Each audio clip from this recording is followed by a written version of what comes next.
Arrogant, throwing fits, ripping shit, tearing it, imperative. Then I'm killing this mic no matter where I live. These derelict rappers acting the fool, this embarrassing is flagrant. That's the nature of this entertainment, and we can't even change it. Guilty before arraignment, now the system tainted. But when we speak, they all laugh at us. And y'all wonder why I'm lacking trust. Trying to fight a giant with attorneys that can back them up. That church versus science, both sides start acting up. I'm late on my assignment, hopping up a mile high, climbing, obviously never silent. New alignment, I'm defiant, can I describe it? Used to describe it as a young graffiti artist. Before the beard, I always got carded.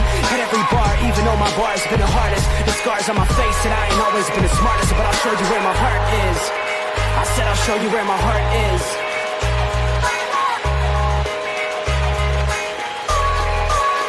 I can show you where my heart's at. See it on my sleeve. Even if the beat stops, my soul will not leave. If I never stood tall, nobody will ever see. I can show you where my heart's at. See it on my sleeve. I can show you where my heart's at. See it on my sleeve. Even if the beat stops, my soul will not leave. If I never stood tall, nobody will ever see. I can show you where my heart's at. See it on my sleeve. I can show you where my... The type of guy that would ride with the breeze. I'm higher than most people. I'm cold and icicle freeze. I'm liking to Mike Tyson. I'm a bison, a beast. I'm hot like Jamaica, like right by the beach. My pops is from a spot where they're fighting for peace. 8 years old, out there watching people fight in the streets. All these sirens only make the violence increase. Yeah, we're still not loving police. It's that bright young American, nice, dumb, arrogant. Tight on a mic, but he might need a therapist. Heart full of kerosene, head full of fairy tales. Said that you're my homie, you don't know me, but I know you very well. Roll back on some West Coast shit. This whole track is wetter than your dress code kiss. About to hit the track, running on some retro fit. I guess so lit, I guess so bitch, now let's go.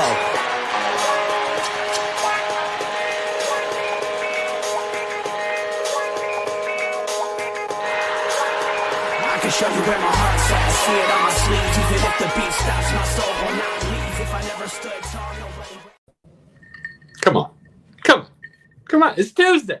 Hang with the What's up, fellas. everybody? Little sports nonsense and whiskey. Hanging with the boys. Cheers, my guys. Pinky, Robert. Cheers. How we doing this evening? Let's go, boys. Let's go. Nuggets are playing, and I don't care about the Avs, so that's all I gotta say. I'm gonna try to be respectful, but That's right. You better. Look. I don't know if might we've hang on. I don't know if we've ever broached this topic, so I think we need to clear this up real quick, okay? We know why I'm a Nebraska guy and Colorado everything else. Born in Nebraska, moved here when I was young. All pros are Denver. Pinky, he's explained his Denver affiliation, and then obviously his Colorado ties are very similar to mine. He ended up here young, all pro sports, Colorado. Robert, you hang on to the Michigan thing really big and your Colorado as well. But explain where the Michigan truly comes from, because it's not even Michigan, it's Michigan State University for college. Yes. So explain your affiliation through up to now, because we want to make sure record's straight here. Okay, so first off, that's where my parents met, was at Michigan State. My dad was in ROTC there, but that was also like my family's school. So my grandfather went there. And I think his grandfather, so my great grandfather went there as well. So it's always been in my family. My mom grew up in Michigan, just outside of Detroit in Troy. So it's always been like, if any sport was on, it was a Michigan team, but Michigan State was because that's where my dad went, got his master's, all that stuff. So like that was the team for me growing up. So like the Avalanche that's a swear word in my household. Yeah, like that was a no go. So like growing up, I had a Chris Osgood jersey. I mean, I watched all the Stanley Cups with the Penguins. So I have a very harsh feeling towards them, but I appreciate all that Crosby has done for hockey these last several years. So it's like a bittersweet thing. But overall, that's where any sport that was on growing up, it was Michigan. So now, obviously, you were basically raised in Colorado, grew up in Colorado for the most part, right? So that's why you have an affinity for the Colorado teams. Yes. Does any Michigan team for any sport always supersede any Colorado team, or is there a Colorado team that is above the Michigan? So, I mean, we can really dissect this if you want, like for each sport. So, yeah. I was born in Cheyenne, Wyoming. So my first ever baseball game was a Rockies game. So that's why I love the Rockies. Okay. Doesn't matter. I love them. So Rockies are above the Tigers. Yes, Rockies Not are above like the you Tigers. have a great pick between either one, right? But, you know, at least the Tigers have some history. But you got exactly Rockies. Okay? And I've gotten to go to Comerica Park, so like it's very close, but I have more affiliation for the Rockies just because that was my first sporting event ever. Like that was it. And then for, again, hockey, again, I can't like the Avalanche because when hockey was on, right, it was the Red Wings. College football, Michigan State, Dad went there. As far as like NFL was concerned, it was the Detroit Lions. And then from my dad's growing up was the LA Rams originally. Okay. And I believe he said if it was the Super Bowl, you all can correct me if I'm wrong on this. It was the Super Bowl between the Rams and the Steelers, I think is what he said. And he chose the Rams, and that's what he stuck with. I don't know what Super Bowl that was, but that's what he had told me. Pinky is a little bit better with Super Bowl historian, team versus team kind of thing. Although but that sounds right, Pinky? Say that again. Rams versus the Steelers Rams for and one the of the Steelers Super Bowls? in a Super Bowl at some point. 1979. Okay. So yes, my dad would have been 8 years old. So that's when he made that. So the Lions and the Rams were what was on when I was growing up there. But when we moved here and I started really getting into football, I chose the Broncos because this is where we were supposed to live forever. I'm like, this is who I'm going with. So Broncos really overall, then the Lions, then the Rams. Because the Lions I was there with everything. Oh, so you are slightly more of a Broncos fan than a Lions fan? Because that was the team I chose as a kid, so I have to honor that. Like all that right, was I like what that. And then what about NBA? Are you NBA at all? I mean, not particularly. Other than like I know they've always sucked, and I'm like, okay, I had a couple of jerseys growing up as a kid, but I never really got into basketball. Really. I mean, they were really good from the mid '80s to '90. And then they were good early 2000s. From what, like 99, 2000 to like 2005, 6? If I'm being really honest, and this is coming way out of left field, just because this is where a lot of my family is currently. As a kid, when I was living in California, before moving here to Colorado, finally, I did all of the recreational sports on base, and the team that I did for basketball was the Spurs. So I ended up watching them for just a little bit. My grandfather sent me a bunch of that because he worked in the media at the time, so I got a bunch of free Pro Bowls and whatnot from that. So I kind of followed the Spurs for a little while, but it wasn't anything like I needed to attach myself to it, so I was kind of up in the air. So really, if we're going to go off of my list of things, the Nuggets would be who I really am going to go after, because that was my first NBA basketball game. And I mean, the first ever NFL game I went to before this first official one in the season was a Detroit Lions Broncos game, and I was in 8th grade.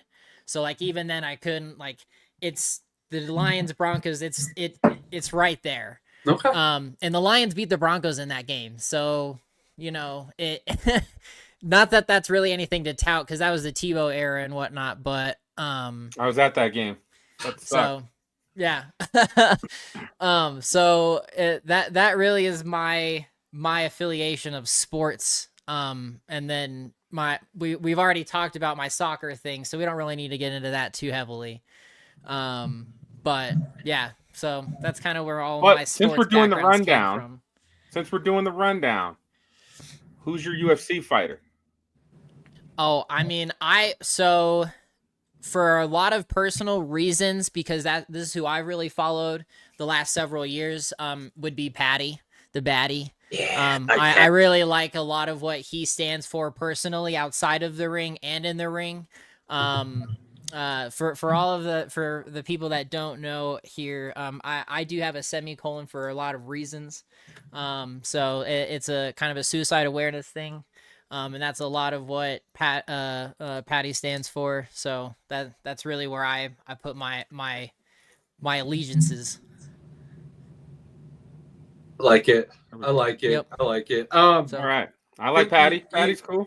You ready for a slight hot take before we get into nonsense? Give it to me. Everything Give else? it to me, baby. Yeah, let's go.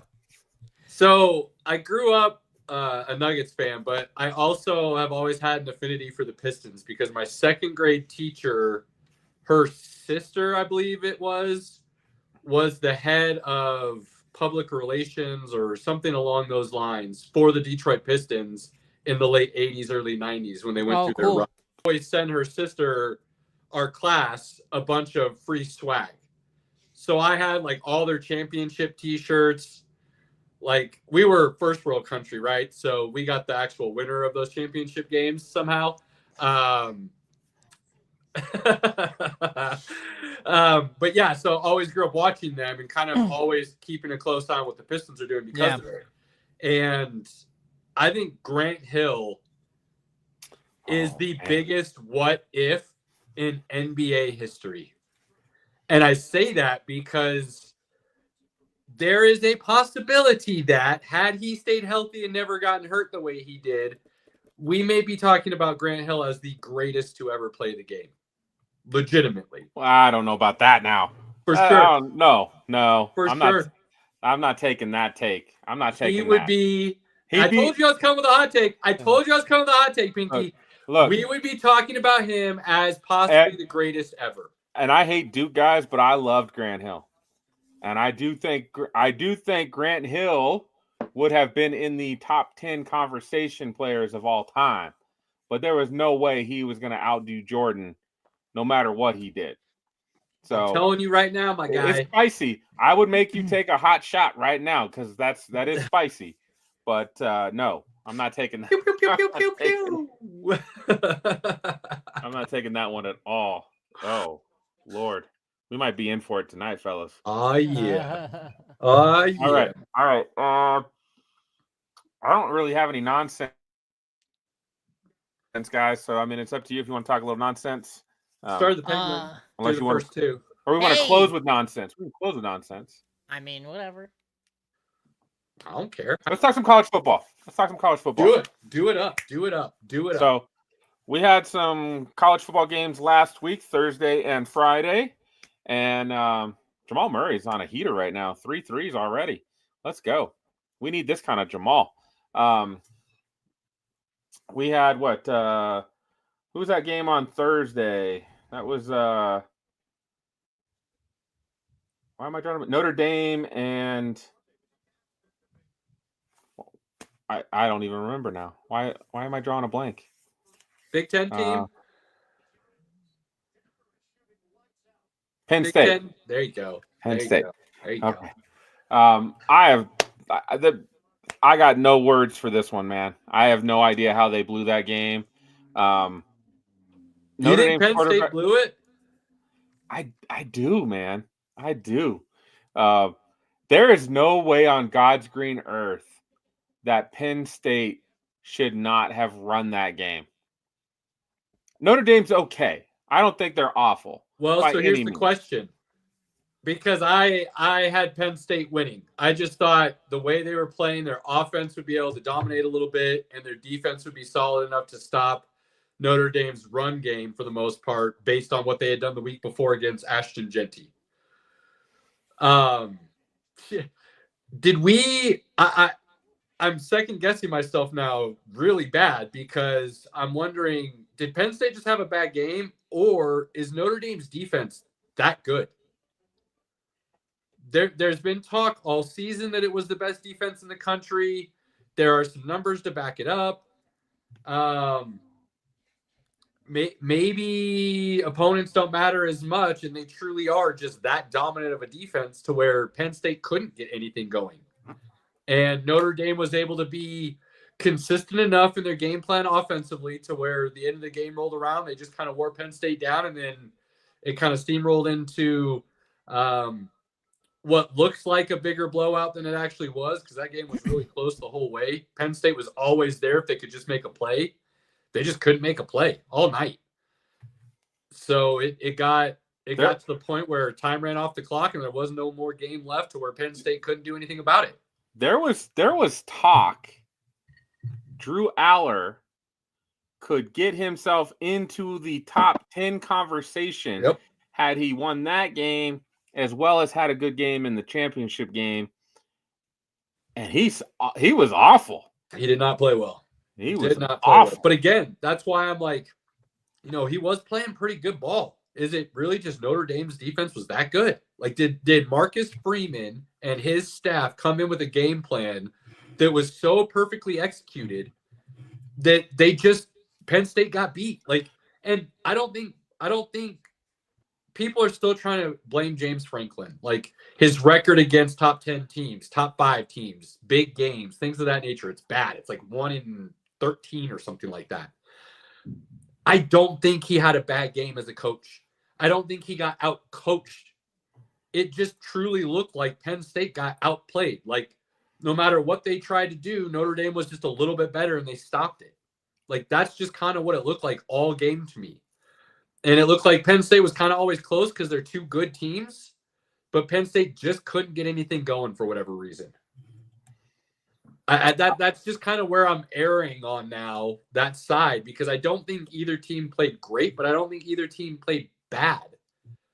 Just one team played a little bit better than the other, and sometimes that is just because one side of the football is just really good. All I know is Marcus Freeman has NFL teams waiting to hire a coach to talk to him after next Monday. Is it Monday or Tuesday that they play? They play Monday, so they'll talk Tuesday probably. They're waiting for that game to be over so they can talk to him. It's wild because look, I said at the time, and I still am good with it. I don't think Chip Kelly's a great coach. Him leaving Notre Dame, going to LSU, I didn't think was anything spectacular. I think he's since proven that, and I think it's you mean really Brian funny. Kelly? What?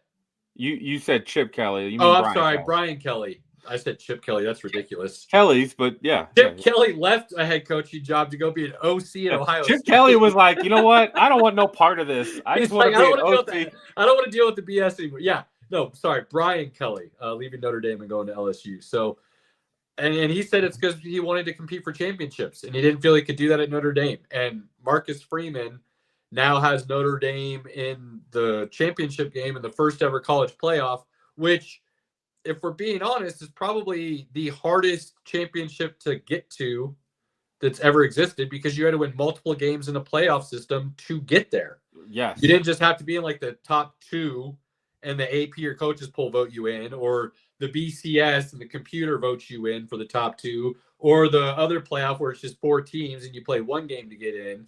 You had to play multiple games, and that's impressive. So what Notre Dame's done so far and the way they're playing, hats off to Marcus Freeman and the boys, because while their offense may not be elite, I think their defense is. And their offense does just enough to make sure they're always in a game able to strike. And that's a big deal, especially when you're going into a championship game. If you can just keep yourself in the game, anything can happen. That ball bounces really funny ways, right? I will say, for at least Penn State, I was watching that game, and I was watching 2 players. Obviously, it's almost draft season, so obviously I started getting excited. I was watching one of Tyler Warren. Bad dude. Well, they both are, but Tyler Warren is a weapon.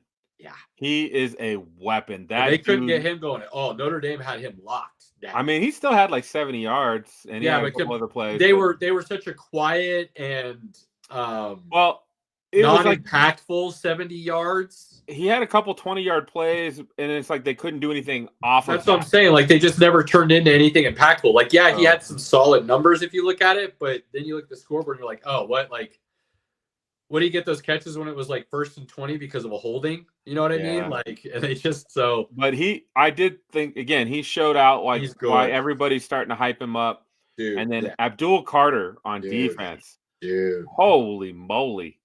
I mean, legit Micah Parsons type incarnate. Yes. In a lot of ways. And I'm not trying to compare him, but just size and the way he moves and his speed and his agility and the way he gets off the line and the way he attacks the quarterback. And like, there's a lot of similarities there. And so his quote today was that he would love to play for the Cowboys or not. Well, could you imagine Cowboys him? Or the Eagles? I think it was the Eagles. He wanted to play for the Eagles. And it was like, there is no way that they can trade up to get him. He's going top 5.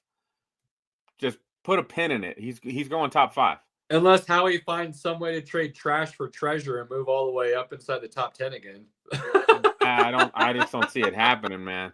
Yeah, you don't. But we didn't see hardly any of the other moves he made over the last 3 years, and somehow he still did. Well, they were a little bit closer when he did that deal than what they're going to do. He won't be that close this year. You know what I mean? The dude just seems to figure ways out to surprise everyone. No, he can manipulate stuff like the best of them. That dude's playing chess. Everybody else is playing checkers. It feels like it a lot of the time. So, no, I love Howie Roseman. I love that guy. And but yeah, there's no way he's making that happen. Sorry, Abdul. Sorry. You're probably playing in Cleveland or something. You're playing somewhere you really don't want to play. But although you say Cleveland, if I'm a D guy, I wouldn't mind playing in Cleveland with Myles Garrett on the other side. They need to trade him. They need to. Yeah, I'm just saying, that would be Abdul Carter and Garrett would be scary dangerous. That would be. I'm not going to send anything Robert's way because Robert's eating right now. But we see you, Robert. We see you. It's okay. I know you get hangry if you haven't eaten anything. So I'm chilling, man. I got what I needed. So that's the first game. Throw it at me. Notre Dame moves on. Yeah, Notre Dame moved on. Good for them. Who would have saw this after they got beat by Northern Illinois, right? That's just crazy. For real. At that point in the season, you're like, and they're out. I mean, that's the biggest upset since Appalachian State beat Michigan. No. I actually talked about this when it happened. The Vandy upset of Alabama was even bigger than Michigan and App State. I mean, App State is that was a big upset. Vandy's a doorstep anyways, but Vandy would be at least considered a little bit higher than App State. That's what I'm saying. App State's on a lower level than Vandy. but Vandy was the underdog, and they didn't just win; they blew the doors off of Bama. Michigan had a chance to win at the end of that game. I broke that down, and that's what separates it for me. Is Michigan still could have won, and they got their field goal blocked. Okay, Alabama was never even in the game, bro. Alabama did get rolled. I will say against the team that they got wrecked. Everybody in the country goes to that game on their schedule when it's there, and they just circle a dub. That's how people look at Vandy. And my buddy was in Nashville that weekend, and he said it was crazy, bro. Oh, that's probably lit. I don't know if it's ever been that wild because you get the students out like that after. Oh, dude, man. Woo.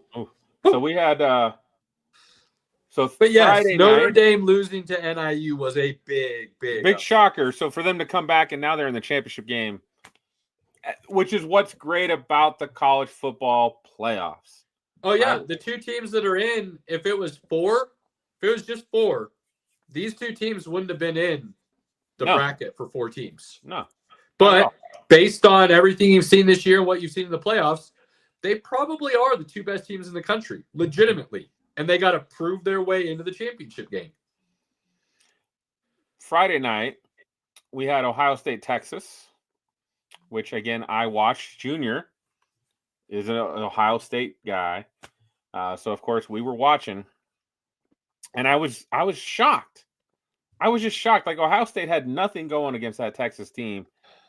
And yet, Quinn Ewers let all Longhorns fans down. All of them. He was not good. He actually wasn't bad. He played a solid game. But that's the problem. And I hate even saying this because I hate the term so much. You know I do, Pinky. But he's what a lot of people would say is a game manager in the negative connotation of the word. Oh, boy. Quinn Ewers is like a Kyle Orton. They're not bad quarterbacks, but they're not anybody that's going to take you places you want to go. And I still am just blown away that they were given a gift. And I don't mean this in a bad way, but when Quinn Ewers got hurt early and they were forced to play Arch, and he played well, they were given a gift to have that out to just run with him and see how far they could go, because his ceiling is so much higher than Quinn's. But And they chose not to. The ball. They chose to sit him back down, allow Quinn to come back and play. And Quinn never played bad football. He just never played excellent. He never played a game where I thought he was the reason they won. Where I was just like, damn, that dude, nobody's stopping that guy. He's going to do whatever he wants. But I feel like Arch has that capability.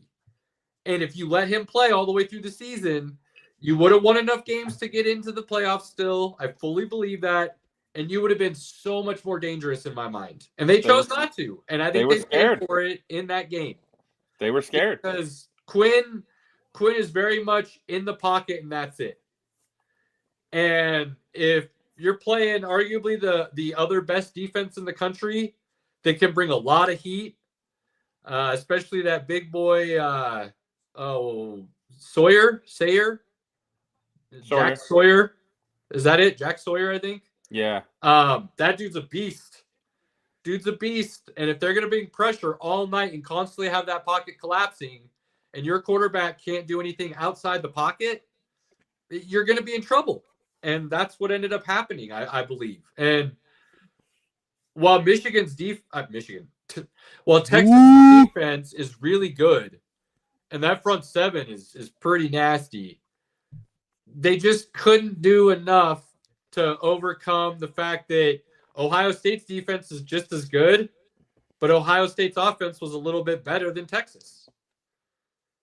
And so they lost. And look, I'm not saying Howard is better than Quinn. They, half dozen the other, really. I think they're about the same when it comes to how good they are playing the quarterback position. But if you're putting skill position for skill position up against each other, and you're looking at what Ohio State has versus what Texas has, there's a reason Ohio State won that game, because their wide receivers are insane. Dude, they're running a deep-headed monster at quarterback that's the college version of Sonic and Knuckles. Smith literally had one catch for 3 yards. That's how good Texas was locked him up. It doesn't matter, though, because you take him out, fine. Take him out. Now you're one-on-one with Ibuka and yes, Ibuka 8. Ibuka, and I can't remember the other guy's name, but he's really freaking good, too. I'm drawing Downs. Is it Downs? Yeah, I think so. Downs sounds right. I could be wrong. Or is he the cornerback? Now I'm drawing a blank. I'm confusing myself, and now I think Downs is the corner. I think he's the corner. It's a different, he's like number 2, I think, or something like that. The other guy I'm thinking of, I think, is another wide receiver, like number 18 or something. And I'm drawing up. Anyways, and then you've got the two-headed running back at the Sonic and Knuckles level, basically. When you look at Judkins and Henderson, they just have more weapons. And so when you can constantly run the weapons at somebody, eventually those weapons are going to be able to do just enough most of the time to get it done. And that's why Ohio State moves on. Caleb Downs is correct. Caleb Downs, but he's a cornerback, right? Yeah. Who's the third wide receiver? I think it's number 18. I want to say. That would be Henderson, Judkins, Howard, Egbuka. Yeah, that's two running backs, running back, wide receiver. Who's the third wide receiver? Oh, my bad. There's Carnell Tate, G. Scott Jr. Tate. I thought it was Tate. Yeah, sounds right. That sounds right. So it is what it is. It is what it is. So Ohio State moves on, and they're what a lot of people had as the preseason favorite to be in the championship game and win it all, because they are a really good team. And people want to be like, well, yeah, but Texas, they shut down their main guy. And I'm like, yeah, cool. When you double and triple team somebody, you should shut them down. But they did lose. But the problem is what do you do on single coverage with the other weapons they have? Do you do enough to stop them? And Texas didn't. I mean, so, if Texas doesn't, from the 2-yard line, kill themselves and ended up why down, you don't run it 4 times there is beyond me. I understand Ohio State's defense is good. And I understand that first run didn't look great, but you just keep pounding. You do. Absolutely, you do. And again, at that point, second down, bring Arch in. Let Arch do maybe a quarterback keeper, right? Who knows? But, yeah. Kudos to Ohio State. They won. It is a cool story. Jack Sawyer being a Ohio guy. makes the big play of the game, which was awesome play. Sack, fumble, return, awesome. It's beautiful. And again, it just to me, I was just like, you may have had more options if you had Arch playing. You guys deserved it. You didn't have the balls, so fortune favors the bold. Now you get Arch for a year. Yeah, if he balls out, he's going to the NFL. I don't see how he plays 2 years. I don't see how he plays a senior season. There's no reason to. Would make no sense. You ball out 1 year, you're gonna be number one pick. You got the name behind you. Peyton and Eli are always there for him, giving him notes and tips and all the work they probably do together. He's going number one. Well, and his dad was there for all of it. Right. For those that don't know, if you haven't heard this story, everybody that has, just bear with us. But Arch's dad, Cooper, most people would say is the most athletic and talented of all the Manning sons. Yes, I've heard that, but why? Please explain to me because I don't know who it is. Cooper Manning went to Ole Miss to be a wide receiver. Was one of the top wide receiver recruits in the country at the time. He's got like a degenerative back issue. Yeah, it was some kind of disease that basically, if he ever got hit again in a bad way, not only would his career be done, but he could get paralyzed and a lot of issues. So he decided to hang up his cleats. And that was all discovered, basically his freshman year at Ole Miss because of the athletic and the doctors and everything and all the tests and stuff they go through as athletes. And they were able to find it and figure out why he was kind of not feeling great and being injured. He went on to be a very successful businessman. Yes, after that. He did. And always very much involved with his brothers and their ventures and what they did. And obviously, he grew up with his dad being a quarterback, his two brothers. So it's not like spinal stenosis is what it's called. Thank you. So due to that, he didn't play anymore. But there was a lot of people who said, at least for college, he would have had a more successful college career than either of his brothers. That's how talented he was as a wide receiver. So, what could have been, who knows? But the fact that, most people you talk to would agree he is the most athletic and talented of all the Manning sons should tell you why his son is now playing quarterback at Texas. It's not just that the genes are in the family and it skipped his dad. His dad was crazy good at sports as well. So it'll be interesting to see what Arch does in his 1 year at Texas. Now for the national championship game, Pinky, Notre Dame, OSU. So I gotta say this real quick. Watching that Nuggets game, I don't know if you guys just saw it. The guy threw like a 3/4 half. Everybody can see it, Pinky. Everybody can see it. Well, it's a little small on the screen, but that was amazing. It doesn't count because it had already gone to 0. But damn, that looked good. All right, Notre Dame, Ohio State. I mean, Ohio State's gonna roll, right? I mean, I OSU Big Ten, let's go. Riley Leonard is not good. Like that guy. He's not a great quarterback, but he's really athletic, and he does just enough to get the job done. Is really what it comes down to. But Ohio State's got a really good defense too. Like, So there was a way I could see Penn State losing the Notre Dame game. There was a way I could see Penn State. I thought Penn State would roll, but they didn't. And I could see a way them losing this game. I don't see how Ohio State loses this game. I just don't. So maybe I'll give it to you here. Notre Dame beat Penn State roughly. I know Ohio State was a little bit more, but roughly by the same amount that Ohio State beat Penn State. Now, Ohio State's offense is much better, but I think we can all agree, for whatever reason, that Ohio State offense could show up 1 week and disappear the very next. It is not a consistent, high-octane offense. Well, if you can, which not everyone can, but if you can limit Smith, they just don't. Like, once you limit Smith, it's like they can move the ball a little bit, but they don't have the big play. So if Notre Dame is the best defense in the country, or let's say they're number 2 behind Ohio State, then they have the potential to be one of the teams that can have that Ohio State with an off week by shutting down Smith and then loading up on that run game. My question is, can this Notre Dame offense do enough against this Ohio State defense to have the ability to put themselves in position to win the game? I don't know, but based on what I've seen this playoff run, I'm going to say they're one of those teams right now that their offense does just enough to always find a way to have the ball at the end and kick the field goal for the win kind of idea. I think they're in position in this game. And I picked with my heart the first round, my head the second round. I'm picking with my heart again. I'm going to say Notre Dame gets this done in a wild upset that nobody saw coming, especially after that NIU loss. And I'm going to say Marcus Freeman does something that hasn't been done since Lou Holtz, and a lot of people thought maybe Notre Dame couldn't do anymore.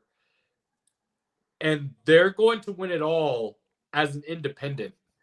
And it's going to spark a lot of debate. A lot of debate. And I'm going to love every minute of it. Because I've actually said I think they need to be in a conference.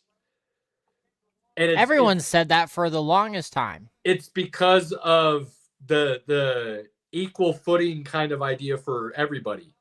They're going to play a more realistic schedule, which they play a solid schedule already. But they're going to play a more realistic schedule within a conference that will force them to have to compete for an actual conference championship.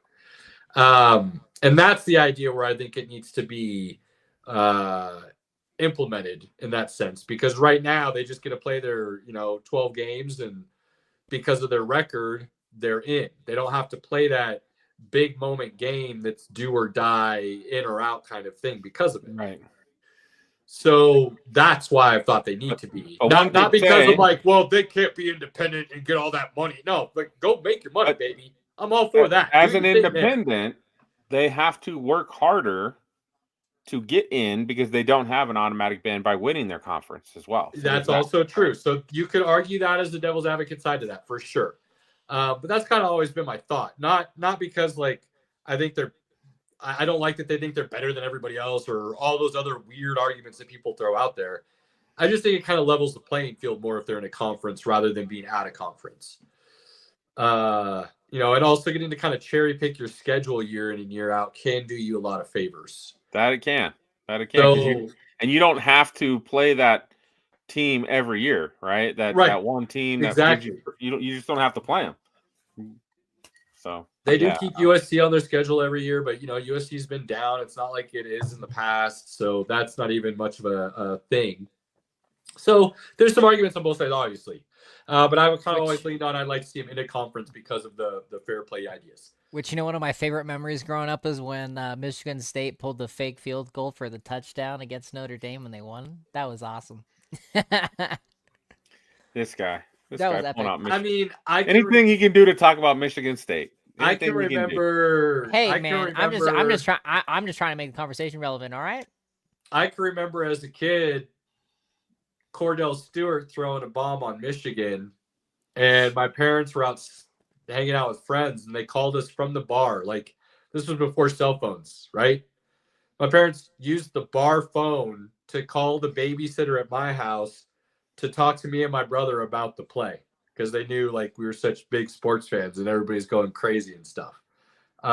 There's always those memories that stick out to you against, certain opponents and things of that nature that Robert happened to pick, a play that was something Michigan State can have on their little trophy case. It's one of the few plays that they have.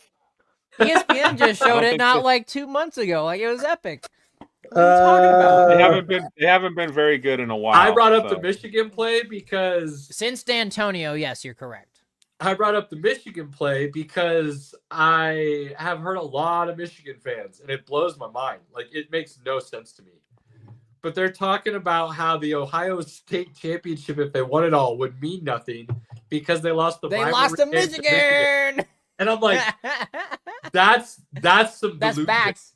And That- you know what? that's You know, No, the no, best part- that's a level of delusion that you cannot have as a fan. That is a bad, disease-ridden, ugly look to be rivalry talking about. runs deep. You lost the rivalry game, so your natty doesn't matter. No, that's like, I don't like saying you're stupid. I don't like calling people dumb. That's dumb and stupid. That's here's your a sign. crazy level. Here's your sign. Yeah, dude. Like, okay, cool. You won the rivalry game 4 years in a row. Good for you. They won the national championship. Like that's it. Doesn't matter. It doesn't matter if they lost the game against you. Doesn't matter because they won the national championship. Like, that's stupid crazy that people are out there and seriously, honestly believe that in their hearts. I don't understand it. I don't get it. I can never even possibly try to comprehend that and wrap my mind around that kind of thought. Yes, rivalries are great and they mean a lot. But to say somebody's natty doesn't matter because they lost the game against you, their rival, what why weren't you playing in the championship game then? Like, I'm confused. Like, isn't that the game that means the most? That's what you play for every year, right? I mean, You know, Portnoy comes out, Dave El Presidente Portnoy comes out and says, at Michigan, it goes, beat Ohio State, win the Big Ten, win the Natty. That's a crazy order. I mean, correct me if I'm wrong. Didn't Michigan beat Ohio State and win the Natty? Like, correct me if I'm wrong. They Last did. year. But what? So Ohio State will always be second best because of that fact. They did not beat Michigan and win the Natty in the same year, and Michigan did. So if you're going to tout rivalries, especially for somebody who follows that very, very closely, that matters. Let's do it. Ohio State owns that rivalry because their championships are in the modern era. Their championships hold more weight. Michigan just won last year. Right. They've got two, I think, in the modern era. Ohio State has 7, I believe, in the modern era. You want to talk about dominance? Ohio State's been in the college playoffs or the national championship spotlight for the last 15 years straight. Michigan hasn't been very relevant. I mean, outside of Jim Harbaugh. Overall. I mean, you're also talking to somebody who would still pick OSU over Michigan anyway because I hate Michigan, period. But I will say that they did win and beat Michigan or beat Ohio State last year and win the Natty. So there is that they do not have to say currently with the current structure. Michigan the years won the Ohio last 4 State games. won the year Ohio State won their natties, did they beat Michigan? I'm sure if we went back and looked, I'd say, yeah, they've probably done that too. Because you have to. I mean, Michigan doesn't have anything to hold their hat on over Ohio State at this point in time, in my honest opinion. And that's coming from a dude who I actually like Michigan. I was a Fab Five guy. I loved Desmond Howard growing up. I loved Charles Woodson growing up. I've been a Michigan, I won't say fan, but follower at times, just because I've liked some of their players, and the Fab Five was my jam. Chris Webber, Juwan Howard, Jimmy King, and the boys. I mean, come on now. So Jalen Rose is my dog, by the way. Jalen Rose is smooth lefty. Come on now, who doesn't like that? So I'm not trying to put down Michigan. I like Michigan. I'm just saying, if we're gonna do facts for facts, and you're talking some crazy nonsense, let's put the crazy nonsense out for the public. No one cares about the Avs, Pinky. That was the Nuggets, bro. Oh, okay. So Westbrook to DeAndre Jordan.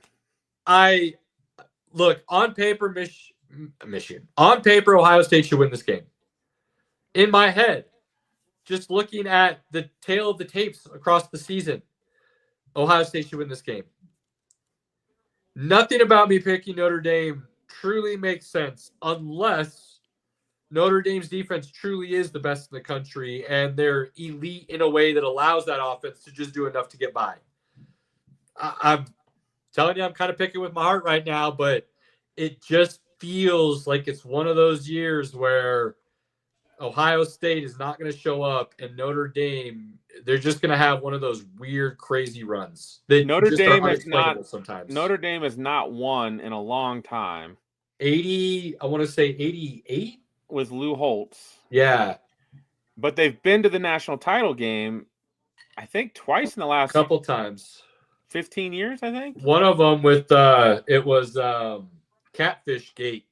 Yeah, was the Manti same Te'o. year with Manti Te'o, yeah. But they get crushed. They've gotten crushed every time. They have. So They have, and that's if they win, good story.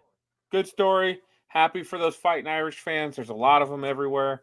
Yep. So good for them. But full disclosure, I'm Catholic too, so there's probably some of that going around within my system making this pick. Gross. All right. The only way to live, Pinky. We got to move on.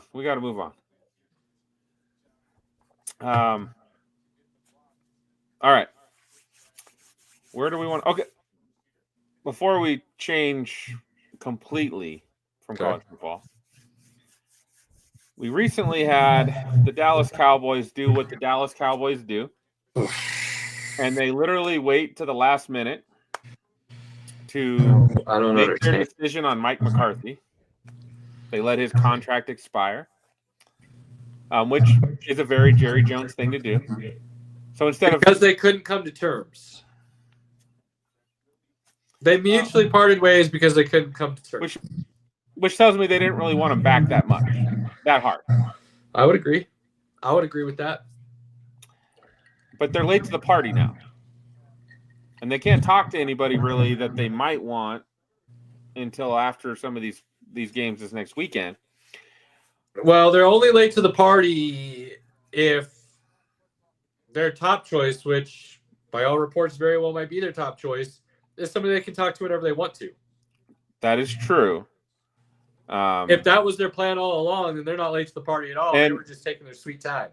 And this is something that I am just completely against. Dion being the coach of the Cowboys, to me, makes no sense. Dumbest idea. Why? Why? Why? Because I don't think he's going to be a good leader of overpaid millionaires. The way he likes to run his programs is not going to fly in the NFL. And he said that from day one. That's the main reason he said he'll never coach in the NFL, because of how he wants to run his program, not have that. Now, again, you can change your mind. I just don't think he's going to work well with these guys. I think he's going to tell them like it is, and he'd be more like a Belichick. And that Belichick's way of going only works if you're winning. And the first moment they're not winning, it's going to go downhill quick. Look at Gerard Mayo. If Gerard Mayo was winning a couple more games, that dude still has a job. But that locker room got completely soured against him and did not want him back because they were not winning. I understand what you're saying. And I don't totally get it. I think Dion's a good recruiter in college football. I don't know how good a coach Dion is, to be honest. You don't have to be a good coach to be a head coach, though. I think that's what people forget. You have to be a good CEO. You have to be a great leader. And I think Dion is a phenomenal leader. Yes. And I think he has enough charisma and personality to be able to work with every level of age bracket that's within an NFL locker room. Because he can deal with the kids, rookies, and first couple years on that college type level, kind of stern dad, if you want to. He can deal with the vets in a more, you boys need to lead this yourself kind of thing, and be there as a backup or a end all be all type decision maker if you have to be. And he can work with the guys in the middle. Dion could be a great players coach. I have no doubt in my mind about that as far as being a head coach goes. I also think he could pick a great staff that could do a lot of great things within the NFL. The reason I don't think it would work is because I think Dion would have to have it his way at all times.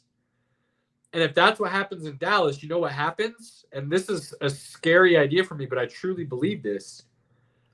You could see Dion go grab a Super Bowl in the first 3 or 4 years. But then I think he'd be out after that. Because I think it would get so tenuous and tense between Jerry and Dion just constantly butting heads that they would have to end it. I see it exactly as a Jimmy Johnson thing. Jimmy Johnson was a great leader of men. He was a great head coach. And that proved at every level.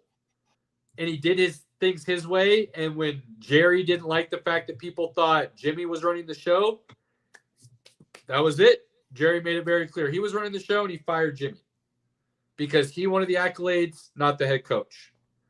I think Deion, if he was the head coach of Dallas, would be the exact same. Maybe they don't win a Super Bowl. They're just really successful for 3 or 4 years. But I think then they would amicably, in the media anyways, mutually agree to split ways because they'd just be butting heads the whole time, constantly. I just don't see it. And I love Deion. I do. I always have. And I think he's perfectly great. Go to a different college, fine, whatever. Like, I don't think he will be a successful NFL coach. I just don't. And I think this is anything more than just being a circus in Dallas. Dallas has become almost a joke to this point, and I feel for their fans. They deserve better. They are a joke. I feel like they would get hard knocks. They'll get clicks. They'll make money. I mean, the Cowboys make money anytime they're in the news. That's what they do.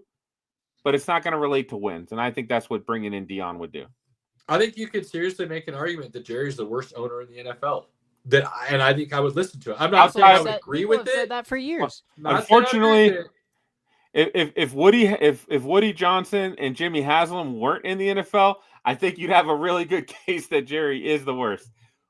But as long as they still own teams, those two are the worst. Yeah, but I think there's even an argument that you could say Jerry's worst because he does this just good enough to get by, not good enough to win.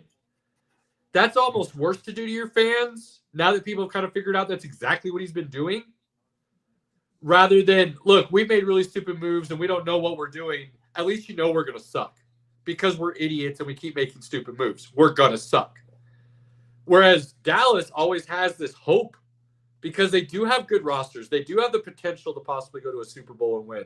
They do have talent sometimes where they could do that. And then one thing leads to another and they charge her. But really what they do is they Dallas Cowboy in the playoffs. Chargers just charge her all the time, no matter what the situation. Dallas Cowboys in the playoffs when it matters the most.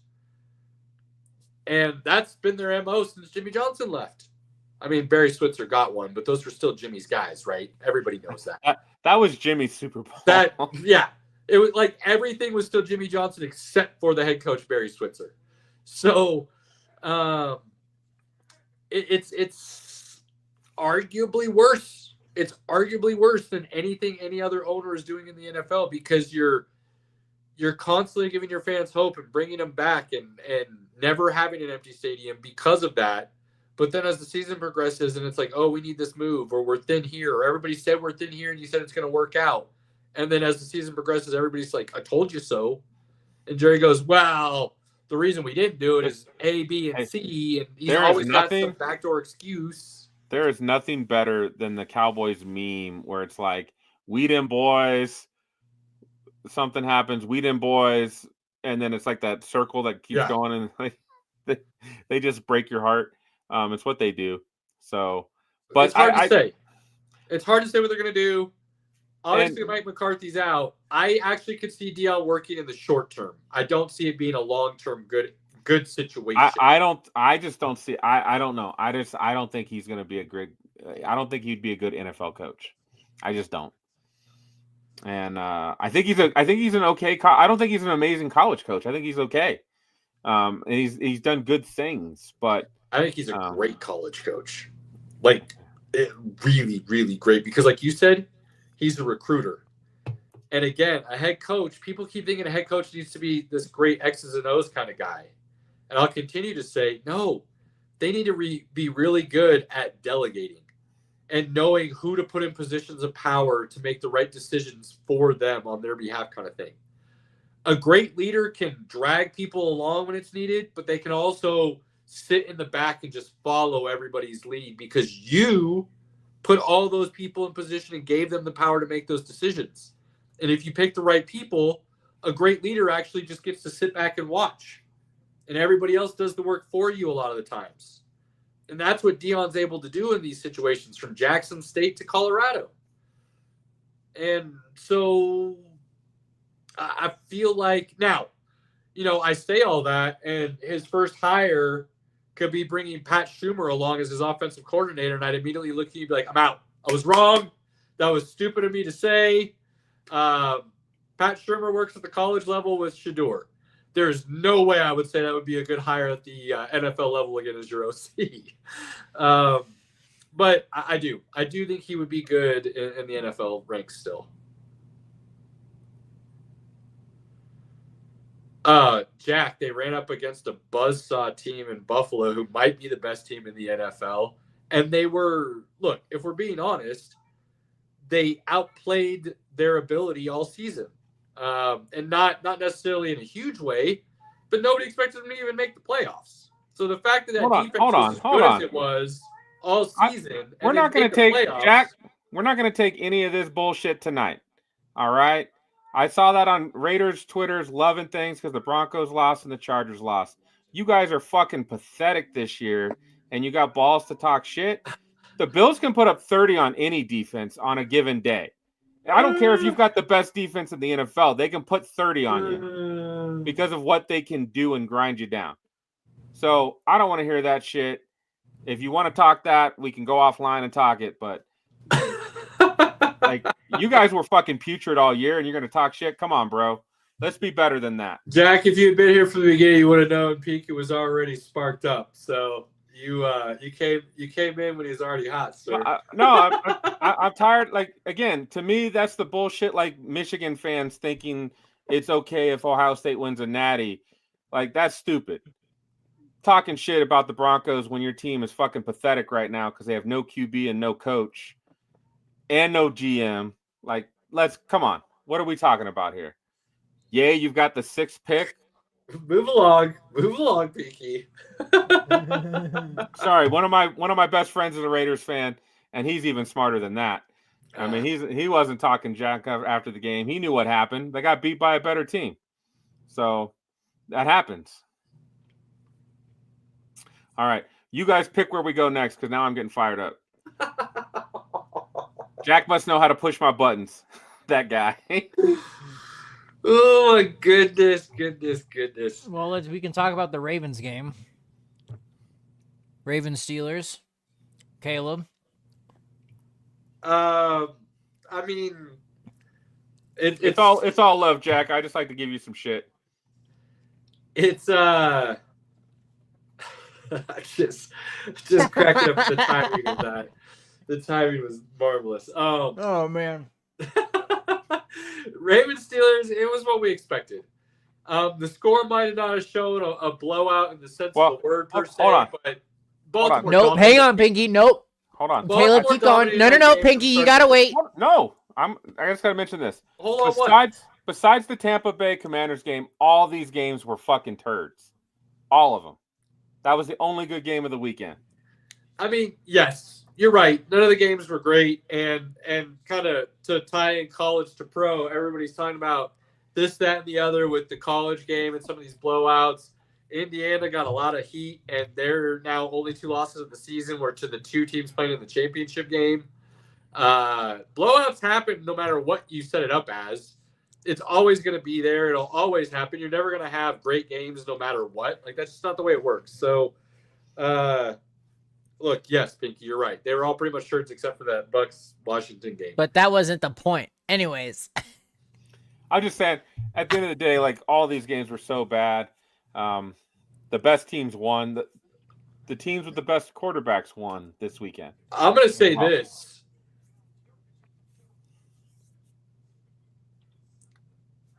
Tomlin going to Russ instead of seeing what Justin Fields could have been capable of for a full season and just trusting him and just, giving him the reins, opening the playbook and going, I think actually ended up costing Pittsburgh the ability to steal a game when it really mattered because Russ slowly turned into Russ as the season progressed and limited their abilities.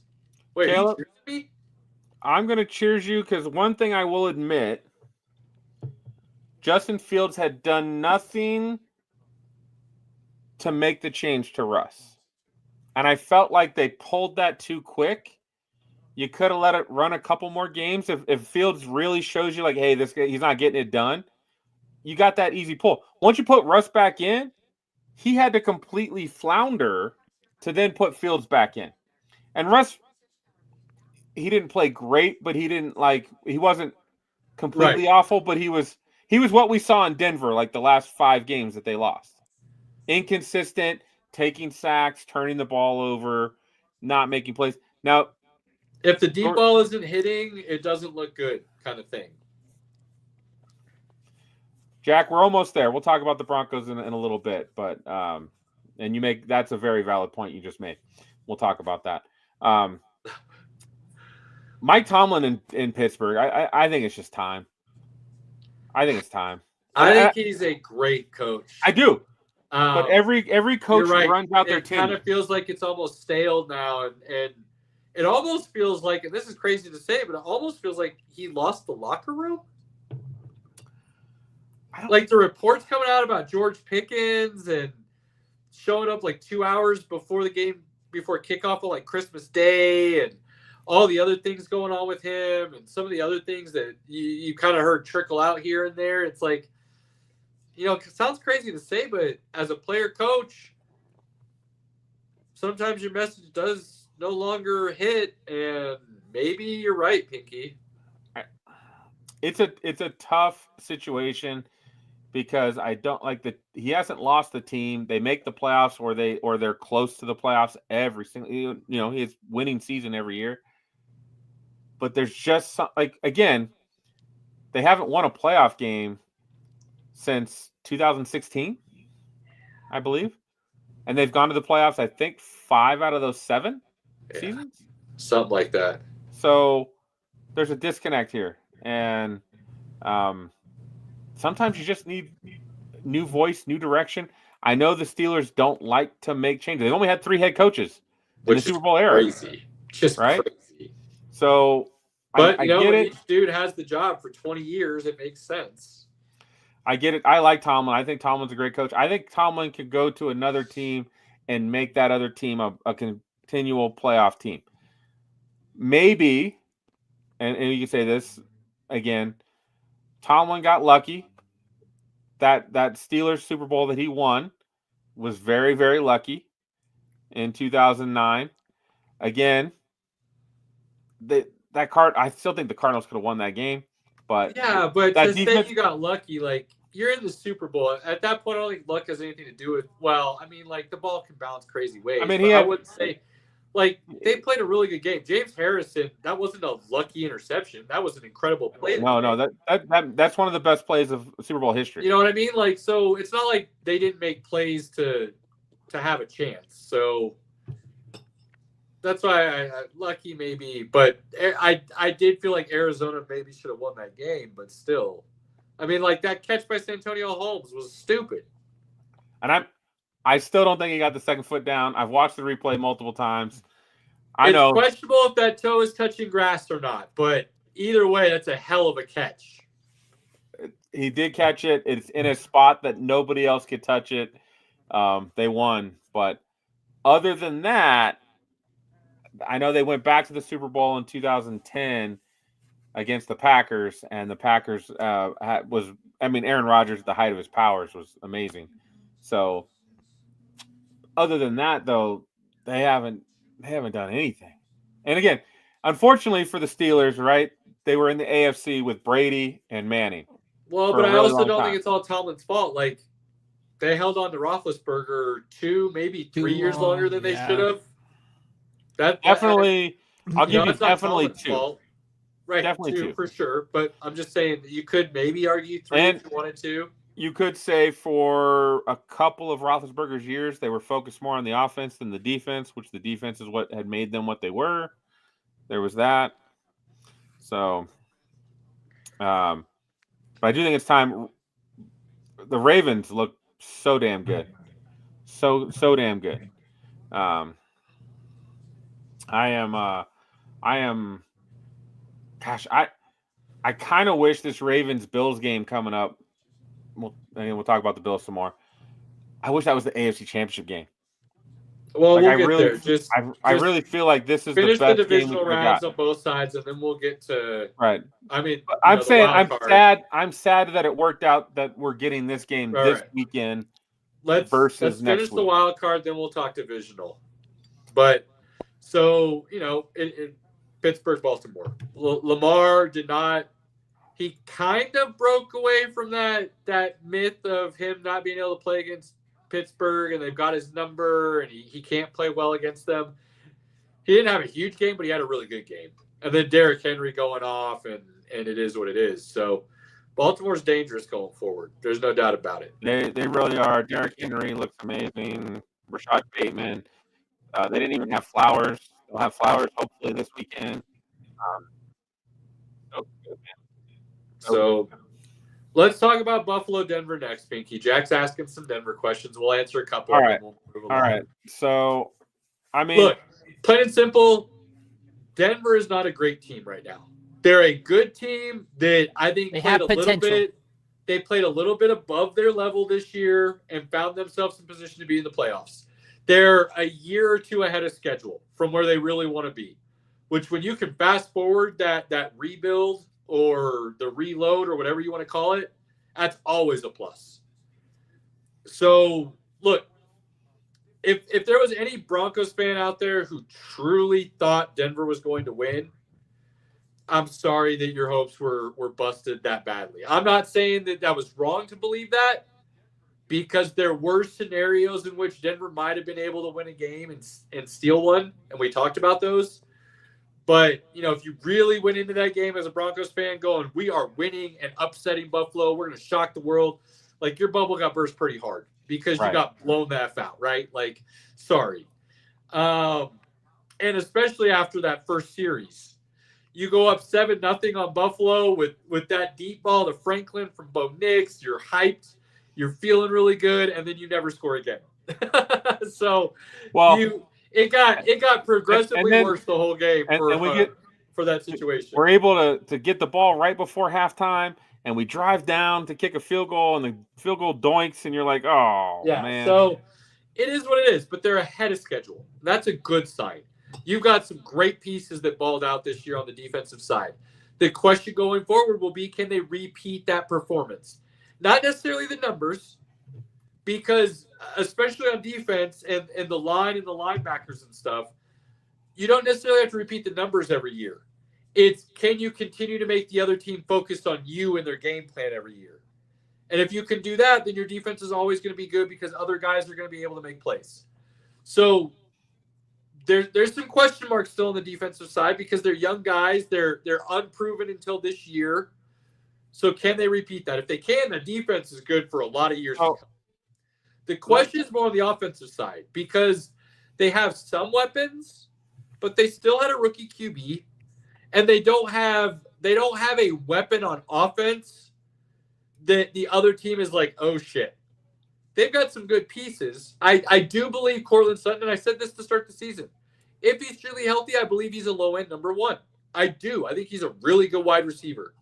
But he's not a wide receiver that does anything necessarily where you go, we really got a game plan for Cortland Sutton. You can just normal game plan, and he might beat you, he might not. But they don't have that explosive piece. And they don't have a running back that is explosive. They have some good running backs. They don't have an explosive piece. And then they also don't have a tight end, which is a lot of times the quarterback's best friend in a lot of situations, especially a rookies. And they didn't have a dude there either. So there are some pieces that they can upgrade to take that next step. That's why the offense is the offseason is going to be so interesting to see what Denver does. They have a little bit more cap space. They've got their draft picks for the second year in a row. What can they do? Jack, real quick, you asked about what do they do at 20. Pinky and I are both on the same page. We would love to see one of the top two tight ends in Warren or why I'm drawing a blank, the Bowling Green guy. Well, so there's three tight ends. There's two. The third one is a little bit below, I believe. I don't think they're all three on the same level. There's Tyler Warren, there's Harold Fanning Jr., and there's Colston Loveland. Colston Loveland, I think, is a step below those first two guys. I don't think they're all on the same level. I wouldn't take Loveland at 20 myself, but so I would love to see him get one of those top tight ends at 20. Look, I feel like I will be in Green Bay for the draft. And at pick 20, like, I feel like it's going to be Christmas for Pinky and all Broncos country.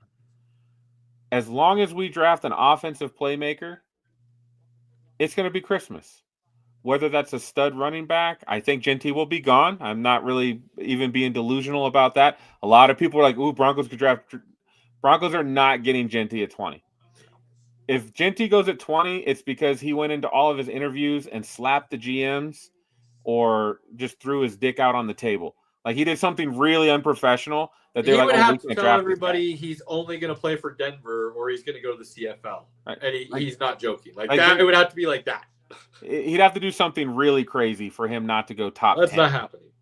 Like, for me, I'm looking at the Raiders and like, well, you can't get a quarterback at 6. You're going to have to, like, Cleveland is not letting you trade up to 2. Tennessee's not letting you trade up to 1. You don't really have any, and the Giants need a quarterback too, so you're not trading in front of them. You're going to stuck picking at 6. Ashton Genty's going to be there at 6. You need a running back. Awesome, right? I just don't think he gets out of the top 10, in my opinion. He doesn't get past Dallas. If he gets to Dallas, no way. Who are you looking at then? Stop talking about who you won't get. Talk about who you want to see. I just feel like it's going to be Christmas for Broncos fans. Ibuka from Ohio State, Luther Burden from Missouri, Tyler Warren from Penn State in the first round are all guys. I feel like you could still, if Warren's gone and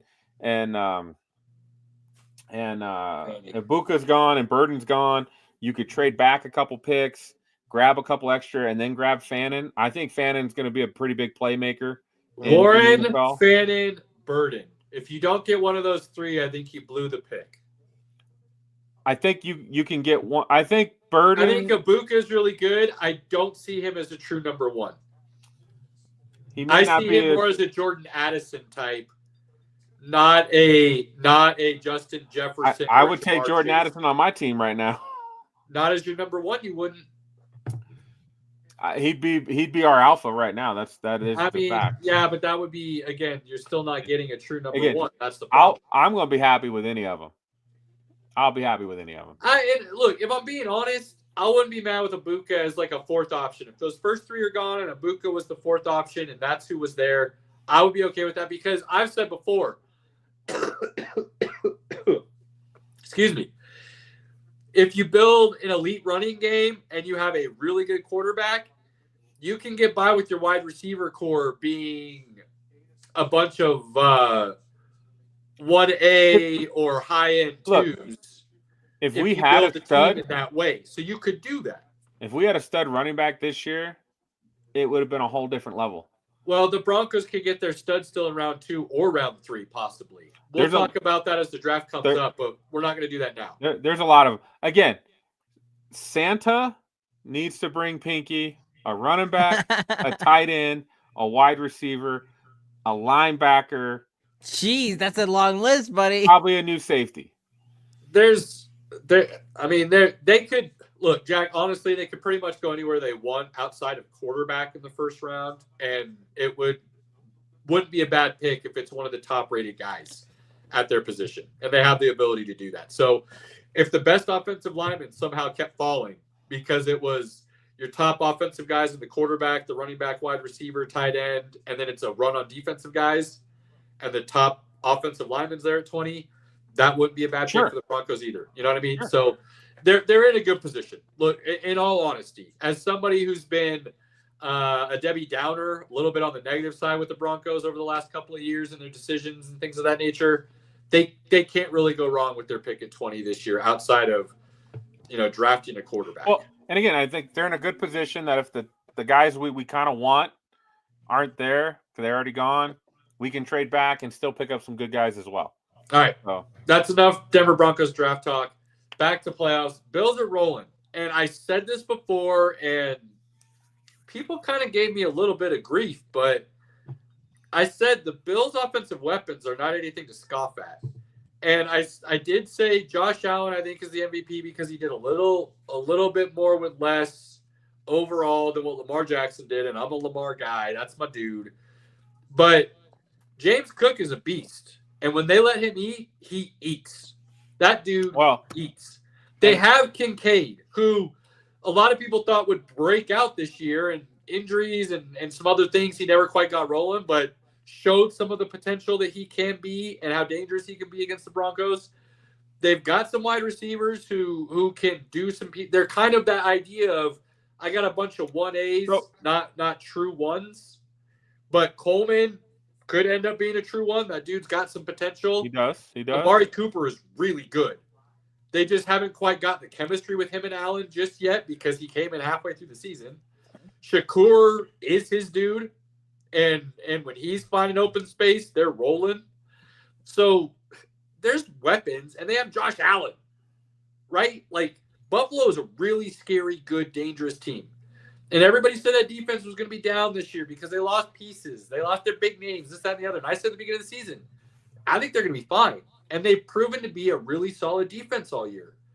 So, look, they did what they were supposed to do in the first round of the playoffs. I love Josh Allen. I have a Josh Allen jersey. I wish the Broncos had drafted him. He's awesome. I love what the Bills are doing this year with their commitment to the run. They're running the football. You know how you have a commitment to the run? When you consistently have a sixth offensive lineman on the field and you run the football consistently. They bring on that Spencer, I think it's Spencer Anderson. They bring him on, and all season, that nobody had an answer for the Bills run game. So, they were definitely the better team at this point in time. They have the better quarterback. The Bills are rolling, and that just makes this weekend just super exciting. We missed the Texans and the Chargers. No, I was going to get there next. Oh, okay. I saved it for last on purpose because I was going to say best for last. And the best for last is because people like seeing us eat some crow. We took a big old plate of it. We'll do it again right now. Houston, we are sorry. Look. We didn't know your game, apparently. We did not respect you for what you are. We are sorry. We are terribly sorry. Hold on. In our defense. No, not hold on. Apologize now, damn it. No. Just shut up and say sorry. Don't say in our defense. Don't make any excuses. Say you're sorry and let's talk about the game. I will not. You should. I will you not. Absolutely should. I will not. This is gross, Pinky. No. You're making excuses. It's not a good look. Houston waited till the playoffs, which is awesome, to play their best football game. They played their best football game. With everything they had put on tape previous to this game, led everyone to pick the Chargers to win. Yes. Now apologize because we were terribly wrong. Hold on. I'm not there yet. Hold on. Oh my God. Chargers getting a freaking even had you shut your mouth, Robert. You haven't even said anything this whole time, so shut up. I mean, because I did, and then you hijacked it. You're like, go ahead and talk about something. You're like, wait, I gotta say something. You were eating. No, hold on, you were eating. I was not. You were eating when I did that. I was like, hey, Caleb, let's talk about the Ravens game, and then you're like, wait, I have something to say, and then took it over. Did. So yeah, so why should I have something to say? You took it over. It's Pinky time. It is Pinky time. You're right. So go for it, buddy. Look, I have nothing to contribute right now, so go ahead.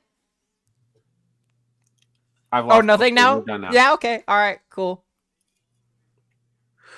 So anyway, I didn't have anything to say. The Texans game was great. CJ Stroud looked awesome. I'm happy the Texans finally showed up to play ball. And I will apologize as well because we, again, said that they were not going to play great, and they decided to show up and play. Oh, see, that's where I don't agree with you guys. I don't think they played great. I'm just apologizing to Houston because we said they were going to get boat race blown out, and it was a bye for the Chargers. They played great. They played a great game. I don't believe they did. And people want to talk about Justin Herbert having a really bad game and not showing up to the playoffs. Go back and watch. His receivers catch those balls. Game changes really quickly. Momentum changes really quickly. Play calling, the way the defense has to be on and off the field. Whole lot of things change if some of those balls are caught. Did Herbert play great? No. Did he play as awful as some people are trying to lead you to believe because he had 4 interceptions? No, not even close. So let's How back many did off that Sam a little Darnold bit. have? Because he had just as many, right? We'll get there. Don't even try to come down on my boy like that, because we got some explaining to do for that. But Herbert didn't play as bad as the 4 interceptions say he did, and Houston didn't play as great as the score said they did.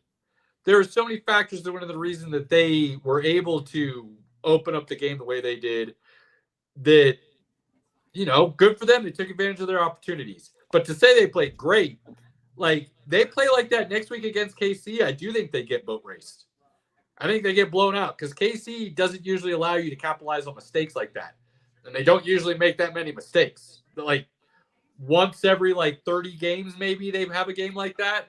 So if you're going to hope they have a game like that, fine. But the last time they had a game like that against you, you had like a 28-0 lead in the first quarter and ended up losing 51-24 or something, or 28 or whatever it was. Like you ended up getting blown out. So I don't I'm not trying to be mean or discrediting Houston's win by any means. I apologize. I ate my crow. You guys definitely were not a buy for the Chargers. But I don't think you played great football. I'm not on that train. All right, Pinky, what would you like to say? Well, I'm just saying, you give me shit for not apologizing, but then you literally just said they sucked, but they won. I didn't say they sucked. I just said they capitalized on their opportunities, but I don't think they played great. Look, I don't think they played football such that they won the game. Houston played their best game of the season. I don't think they did. I think they did. That's where I think I disagree with a lot of people. I don't think they played their best game of the season. I just think they took advantage of a lot of terrible choices the Chargers made. 4 turnovers, you should win the game. In NFL terms, if you get 4 turnovers, you win the turnover ratio that badly, you should win the game. Absolutely. That is absolutely a fact. I just didn't see a Houston team that dominated the Chargers, and it was whoa, where have they been all season? I saw a good football team that took advantage of their opportunity. Again, that was a close game, and at halftime, and then it slowly got away from the Chargers towards the end. I wanted you to openly eat your crow because we called them a bye week. We were very wrong. They were not a bye week. We were wrong, and we said we were wrong. And again, Houston played their best game of the season this weekend, and hopefully they carry it forward. I do. I hope they give KC a good game.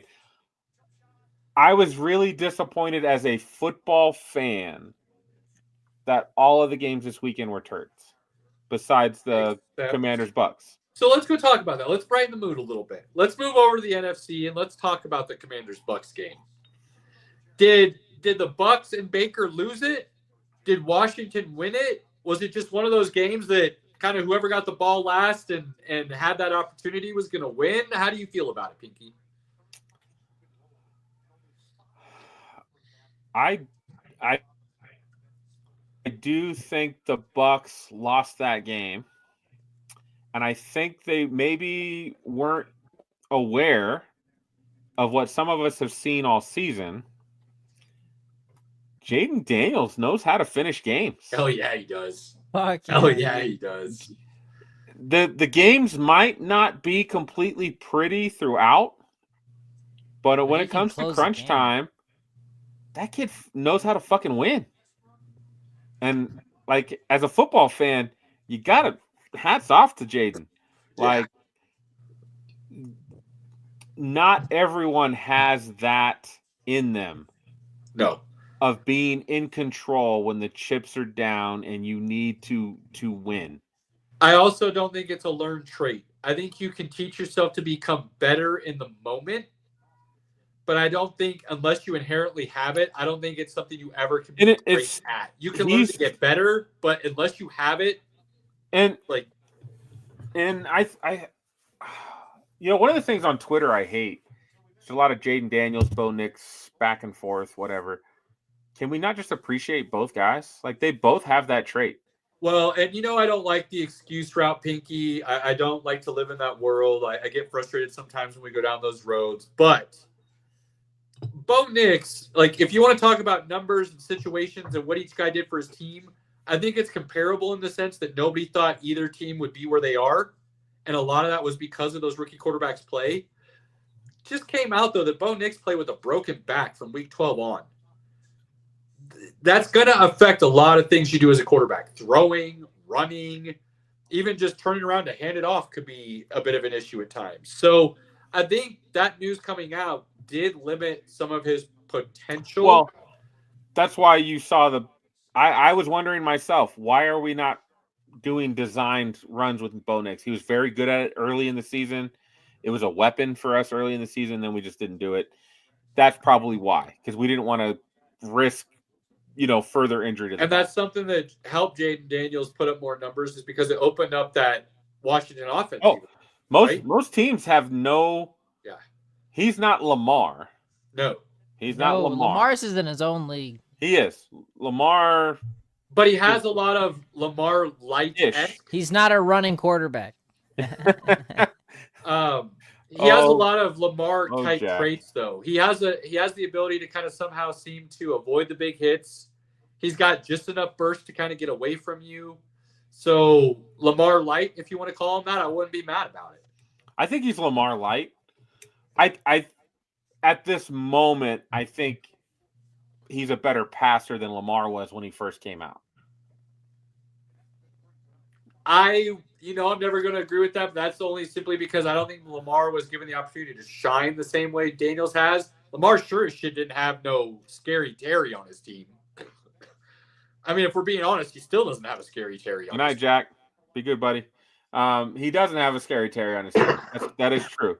Absolutely true. Again, Lamar has gotten tremendously better as time has gone on.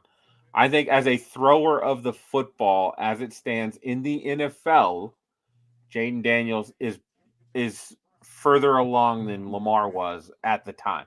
Now, again, Lamar was held back. He had Greg Roman since he came in the league. Greg Roman, that guy knows how to run the football. He knows He's how to real good run at the that. football. And he knows how to make you throw read 1-2.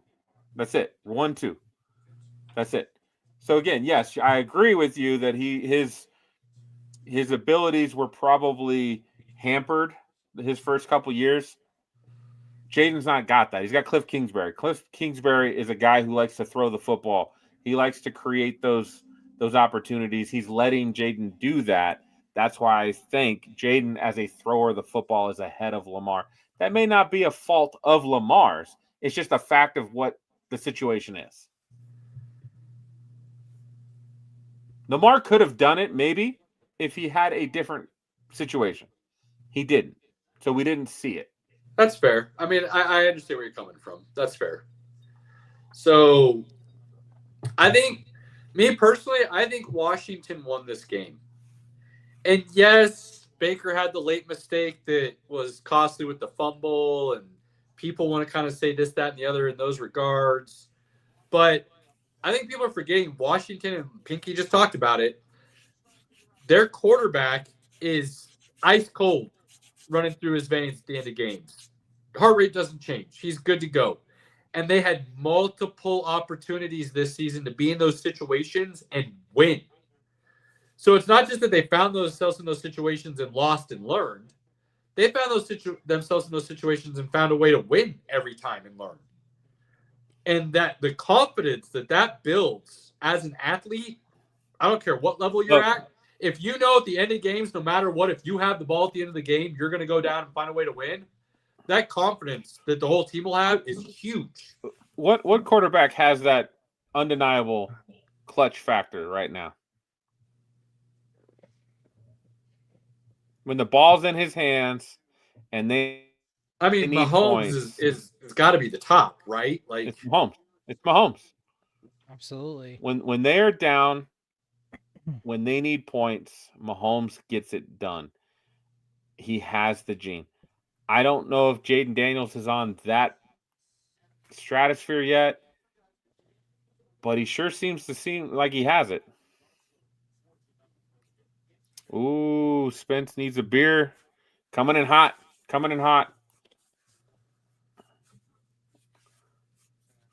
I kind of agree with him too, though.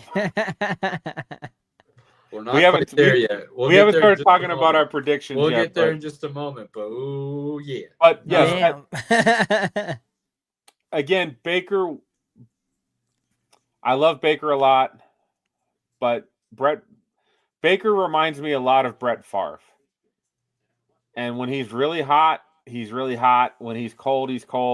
And there are just moments that he will make mistakes. Brett Favre probably should have 3 or 4 rings. I mean, you could say the same thing about Aaron Rodgers and a few other guys, really. Right. But I feel like they're missing the clutch gene. Now, Favre had the clutch gene occasionally because, again, he's a gunslinger. He gets things done. But consistently, they didn't win the big games they needed to win to get the rings. Right? Hopefully, and I'm comparing Jaden and Bo Nix. Just the fact that they gave their fan bases hope all season. And they did things that most people did not predict they would do.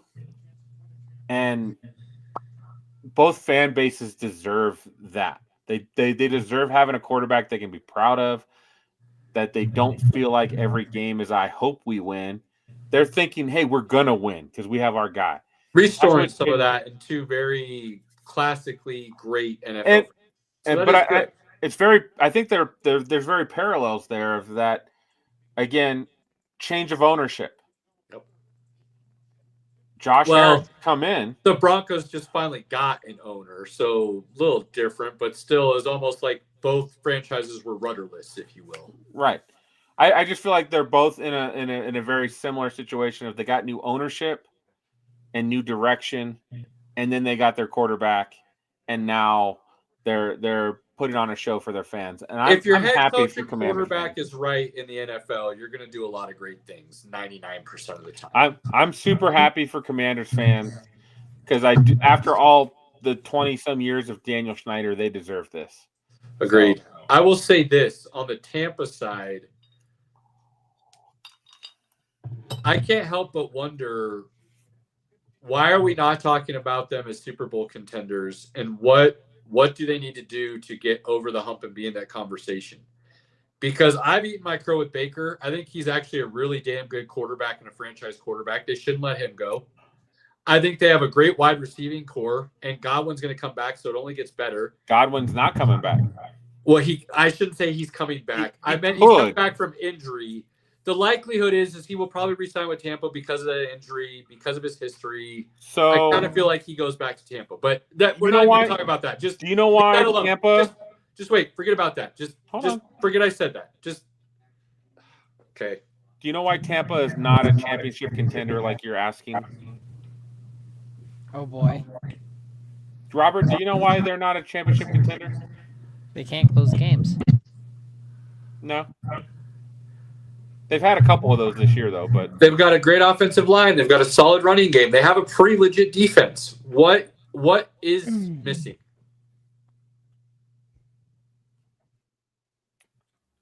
I'm serious. I honestly have a hard time putting my finger on it. Head coach. You really think it's because of Bowles? I think Todd Bowles is an amazing defensive coordinator. I think he's a very average head coach. I don't think he's the guy to get them over the top. Was Arians a great head coach? Would he have them in a better position? If Brady hadn't run him out of town? Arians with Baker would actually be pretty fun. I do think. Now, again, Arians had Todd Bowles as his defensive coordinator, right? He had that side of the ball. So let me ask you, if that was the situation, would you feel like they were a legit Super Bowl contender? Because they do seem to have all the pieces. I think Arians is a pretty good head coach and doesn't get the credit for it. So you think as long as Todd Bowles is the guy, they're always going to be just out of reach? Just they're good enough, but not great enough. Interesting. They had to win the last week of the season to win their division. I know, but they had a lot of injuries this year. A lot of guys kind of in and out. It's hard to say. That's why they lost to the Broncos in the early season. Like they were. What? Todd Bowles. Okay. All right. How bad was the Buccaneers injuries when we played them in the early season? They didn't really have them yet. They were missing half their defense, weren't they? Like all of their defensive line. They were missing 3 guys on defense. Okay. They were missing their top corner. VIVA didn't play. So their top defensive lineman, their top corner, like they're missing key pieces. You know what I mean? Like, and that was kind of all year. We did play their offensive guys. All their offensive guys were still healthy when we played them. So, I mean, Godwin might have been the best receiver in the NFL this year. The pace he was on to start the year before he got hurt. Absolutely. You know what I mean? Like, so it was a question I was thinking about. I had a hard time putting my finger on it. You want to say Todd Bowles? That I could kind of maybe. I think Todd Bowles is. I think he can be a decent head coach. I don't think he'll ever be a great head coach. I just don't. Okay. So Washington moves on. They go play Detroit. The other 2 games, we had Philly and Green Bay. Now people are bashing Jordan Love too. He wasn't worth the money. He's not that dude. Look, based on his skill set, what he did in the playoffs what he did from Thanksgiving on last year, he showed he's got the potential and the talent to be worth that money. Did he have a great season? No. Did he have some bad throws in that game? Yes. Is he the reason they lost that game? No. That offense, their top 2 wide receivers ended up going out. They had been kind of off all year. Their top 3. Well, they were already out Watson. Then Dobbs. Oh, yeah, and then Reed went out too. That's right. I forgot about that. So you lose all of that. And their defense was underperforming all year again for whatever reason. Their defense played really good this game, though. I was going to say that, though. But then, just like last year, playoffs rolled around, and I kept telling everybody their defense has the potential to show up out of nowhere and be really good. And then they did in the playoffs last year out of nowhere for no reason. They did that again this year. They showed up and played really good. Saquon got over 100 yards. He earned every one of those Hell yards. Yeah. Nothing was crazy explosive until that last play that he went down on a knee. Yeah, that's probably a house call. Yeah. I think the safety had an angle, but it could have been a house call. But either way, the Packers just didn't play good as a team. They didn't play awful, but they just didn't play good. Definitely not good enough to win against a really good Philly team that didn't play bad. They looked a little rusty, especially the offense with Hurts coming back after a couple weeks off. But they definitely didn't play bad. And Philly's just more talented, and they played better. Now, Philly lost a huge piece in the Kobe Dean. Yeah, they did. That was a big loss for them. I felt bad for him. I saw him. He was going out on the cart. He was playing so good, too. He was playing so good to end the year. So that's a big loss for Philly. But the better team won. That's what happened in this situation. Yeah, the Eagles were the better team overall. The Packers had a couple injuries on the O-line that didn't help either. And let's be honest, the Packers do not have an alpha wide receiver.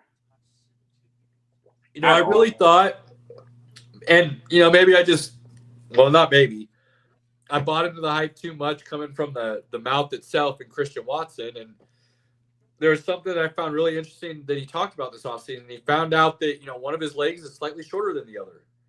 And he fully believed that was causing a lot of his hamstring issues and soft tissue issues. So he did a lot of kinesiology and things of that nature. I think that's the right word, kinesiology. Maybe not. I think it is, though. To kind of learn how to work out to build his body in such a way where that would no longer be an issue. He's just one of those dudes that unfortunately crazy talented, but his body's not meant for the NFL kind of thing.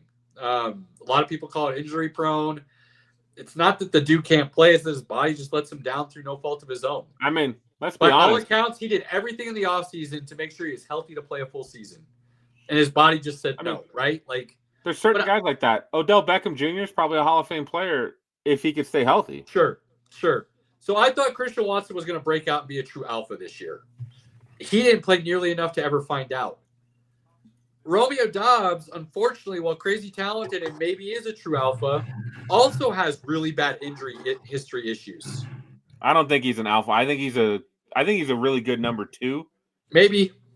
maybe he's a T. Higgins type and he's a 1A. If he gets out of his own head. Potential one, we don't know. Either way, they're top two dudes who could maybe both be ones. We don't know because they don't play enough to find out.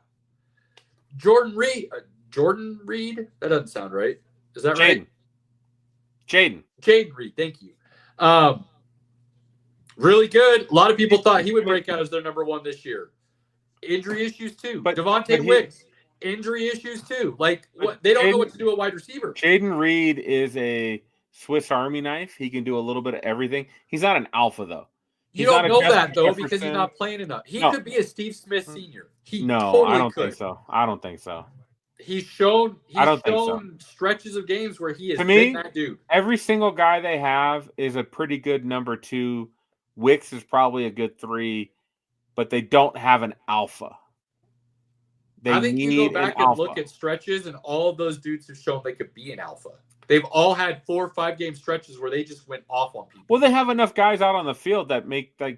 And maybe that's it. Maybe you're right there, Pinky. Maybe it's my thing where it's like if you get enough of really good 1As or 2s, and you have 4 or 5 2s across the board, and your skill level never really drops off, it makes everybody else look a little bit better. They don't have the Tyreek Hill, the Jamar Chase, the Justin Jefferson. They don't have an alpha. So they've got some question marks going in the offseason. To your point, they don't have the guy that you look and go, wow, we got a really game plan for this guy. They don't have that guy. It's probably right. A lot of guys you're probably right there. Cheers. We got to play a good scheme. To not let any of these guys go off, but we're not like losing sleep over one guy. So that's Green Bay. So Philly moves on. It's what most people expected. Now, if Jalen Hurts hadn't played, we had talked about there being a difference in the game potentially, but that didn't happen. He played. Robert, sorry. Oh, Philly and the Rams. I'm looking forward to that game.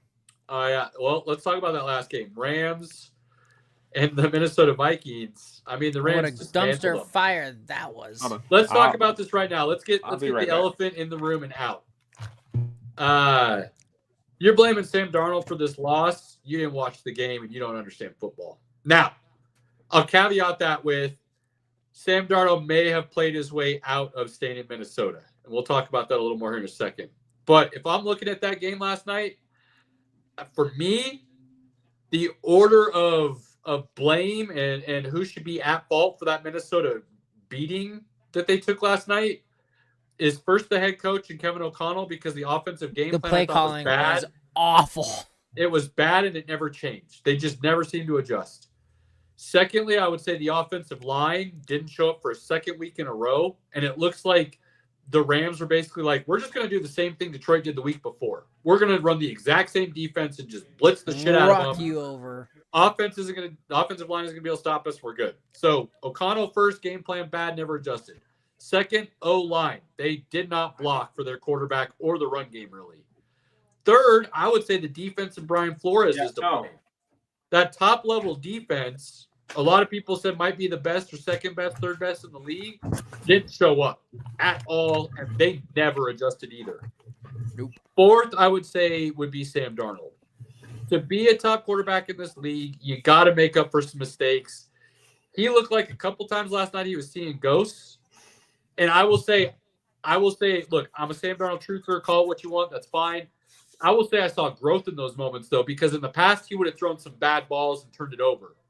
He ate a lot of balls last night that he felt were not in his best interest, which I think was a good thing. Although but it ended up looking bad. I think you could coach him up to throw the ball away. Maybe. Yeah. But you also have that I got to make a play in the back of my mind kind of thing. I'm going to hold it just a little bit longer, hoping somebody gets open because we got to get back in this game. So there's a lot of things you could talk about there. But O'Connell won, game plan bad, never adjusted. O-line, terrible, second week in a row. 2, 3, the defense of Brian Flores. 4, I would then say Darnold. Caleb, who knows what Kevin O'Connell's offense looks like and what they're good at? That's the issue here. You got out-coached by your mentor, if you will. The protege has not caught up yet.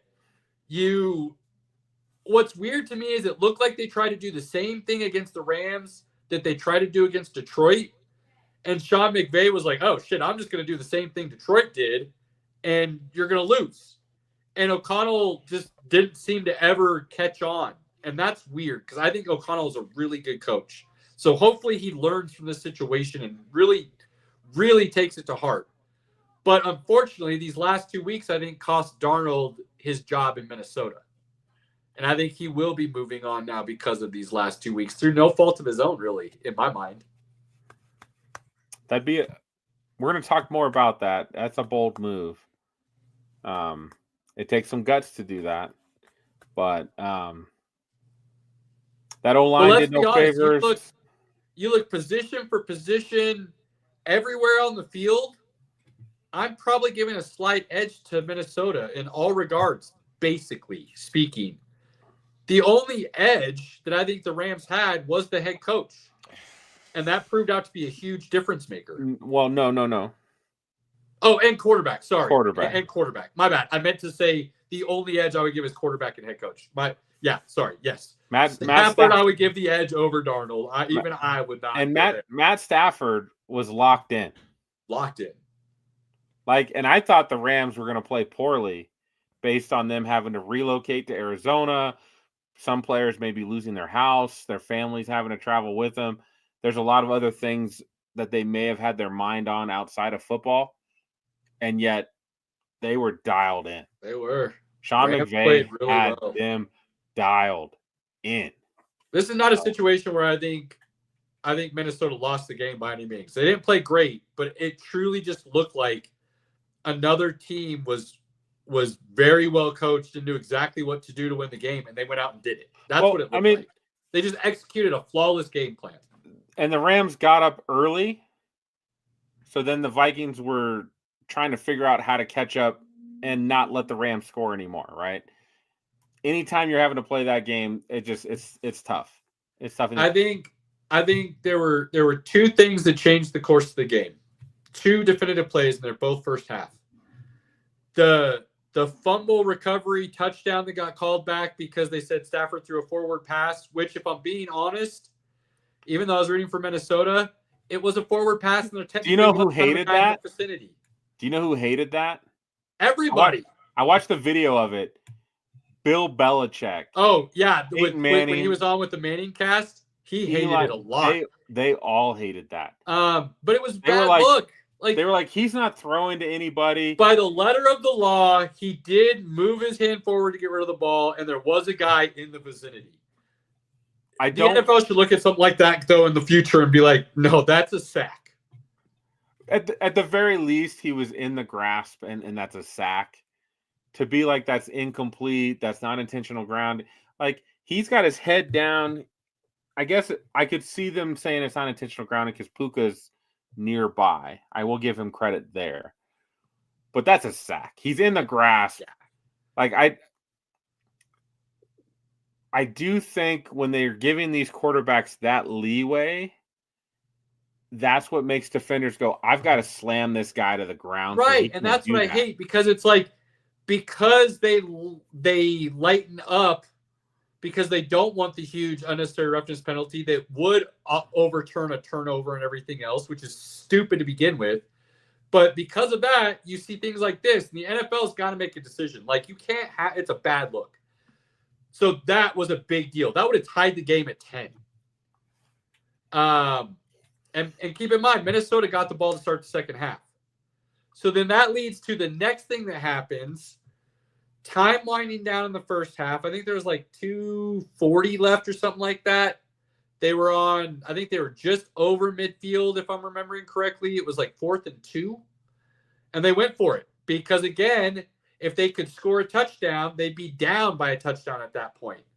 And they got the ball to start the second half. So they're in a position, or they would have tied the game maybe, and then they got the ball to start the second half. Something along those lines. It makes them in a really good position. Unfortunately, those two plays did not go Minnesota's way, and then things kind of snowballed. The waterfall started rolling, and it turned bad. So congratulations to the Rams, though. Like you said, Pinky, they were locked in, and I do believe their game plan was executed to perfection. They won the game. I do believe that. Cheers to the Rams. Overcoming adversity, more adversity than most teams have to deal with. Cheers to the Cardinals being very Great. Did you Going see above. all that they did for them? Like, Yeah, that going was, above that and was beyond. nuts, man. That Well was done. So, I don't even know who the Cardinals owner is, but tip of the cap because that was very well done. Bidwell is his name. Okay. So, all right. So that's now, the, Pinky, that was let's the discuss weekend. some divisional round matchups, good sir. Before that, though, there's one thing we got to talk about because we talk about some weird things on this show. Okay. What about that Philly fan? Oh, I'm so glad you brought that up because I was going to talk about it as some nonsense to start, and then I just forgot about it. Eat a giant dick. You're an ass. I am so glad that the Philly, what's his name, Big Dom, and their security got on top of it. The dude has been banned from Philly games for life. You want to be an asshole, eat your medicine. Hate fans like that, can't stand them. Go. You're not a fan if you're like Now- that, honestly. You're just a dick. Now, I'm not saying this is right or wrong, but there is some information out there that this couple was actually provoking Eagles fans, and that's why that's why her boyfriend was recording it. And that just went, well, if they're provoking you and you still go way over the line, I still can't give you grace. You went so far over the line.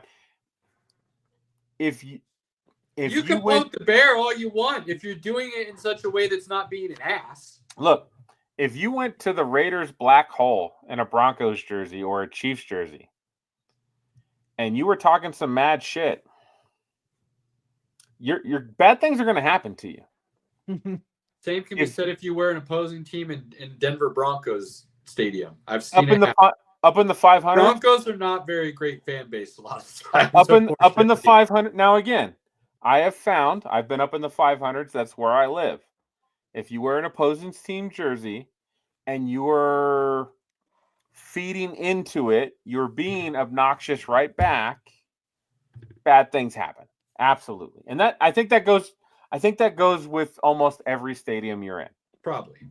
There are a couple stadiums that you are really risking your life in when you are being a dick. Philly is one of them. Probably. Now, there's no video of what may have provoked this guy. This guy is inebriated. You can tell in the video. But the things he was saying to this Packers fan, and she's not actually saying anything to him. She's just cheering her team and being happy. He really, and again, I think you have to remember we're not in the 90s, right? Not even that, dude. It's one of those things, and I've always believed this. Somebody shows you who they are, believe them. Don't try to lie to yourself or make excuses or say they're not. If they show you who they are, believe them. That dude showed everybody who he was. No different than that Philly asshole basketball fan. Right. Who went through and then knocked a couple dudes out just because he thought he was some hot shot or whatever. Like, talking about the Baltimore guy? The Baltimore guy. Sorry, not Philly basketball. The Baltimore guy. Yeah. If somebody shows you they're an ass, then believe they're an ass. So this Philly guy has been banned for life. He has also been fired from his job as well. In fact, Twitter was very quick. They had his name and they had his place of employment and his phone number and his email. So quick. Yeah, dude. Your true colors show. Bad things happen. Karma will catch up. Well, guess what? It happens really quick in this modern age. Now, in the grand scheme of things, he said words. He didn't hit anybody. He wasn't violent against anybody, but he was being pretty bad. Does that deserve life some of those changing? words show your true beliefs on certain things. And if those are your true beliefs, then hey. Did that warrant life-changing repercussions? Maybe not, but... Well, then let's talk about the Yankees situation then. Does that warrant life-changing repercussions? I don't remember either one of them getting fired from their job. Yeah, they didn't get fired from their job. No, but they're banned from stadiums for life. They should be. They They're absolutely banned from should be. Yankee Stadium for life. No, they are banned from all MLB. MLB. Oh, they they're- changed it. oh. They're banned from all. Hey, you don't But they deserve aggressively it. touch a player. They didn't even try to Like, say it that's- was an accident. They openly came out and talked about how that is what they tried to do.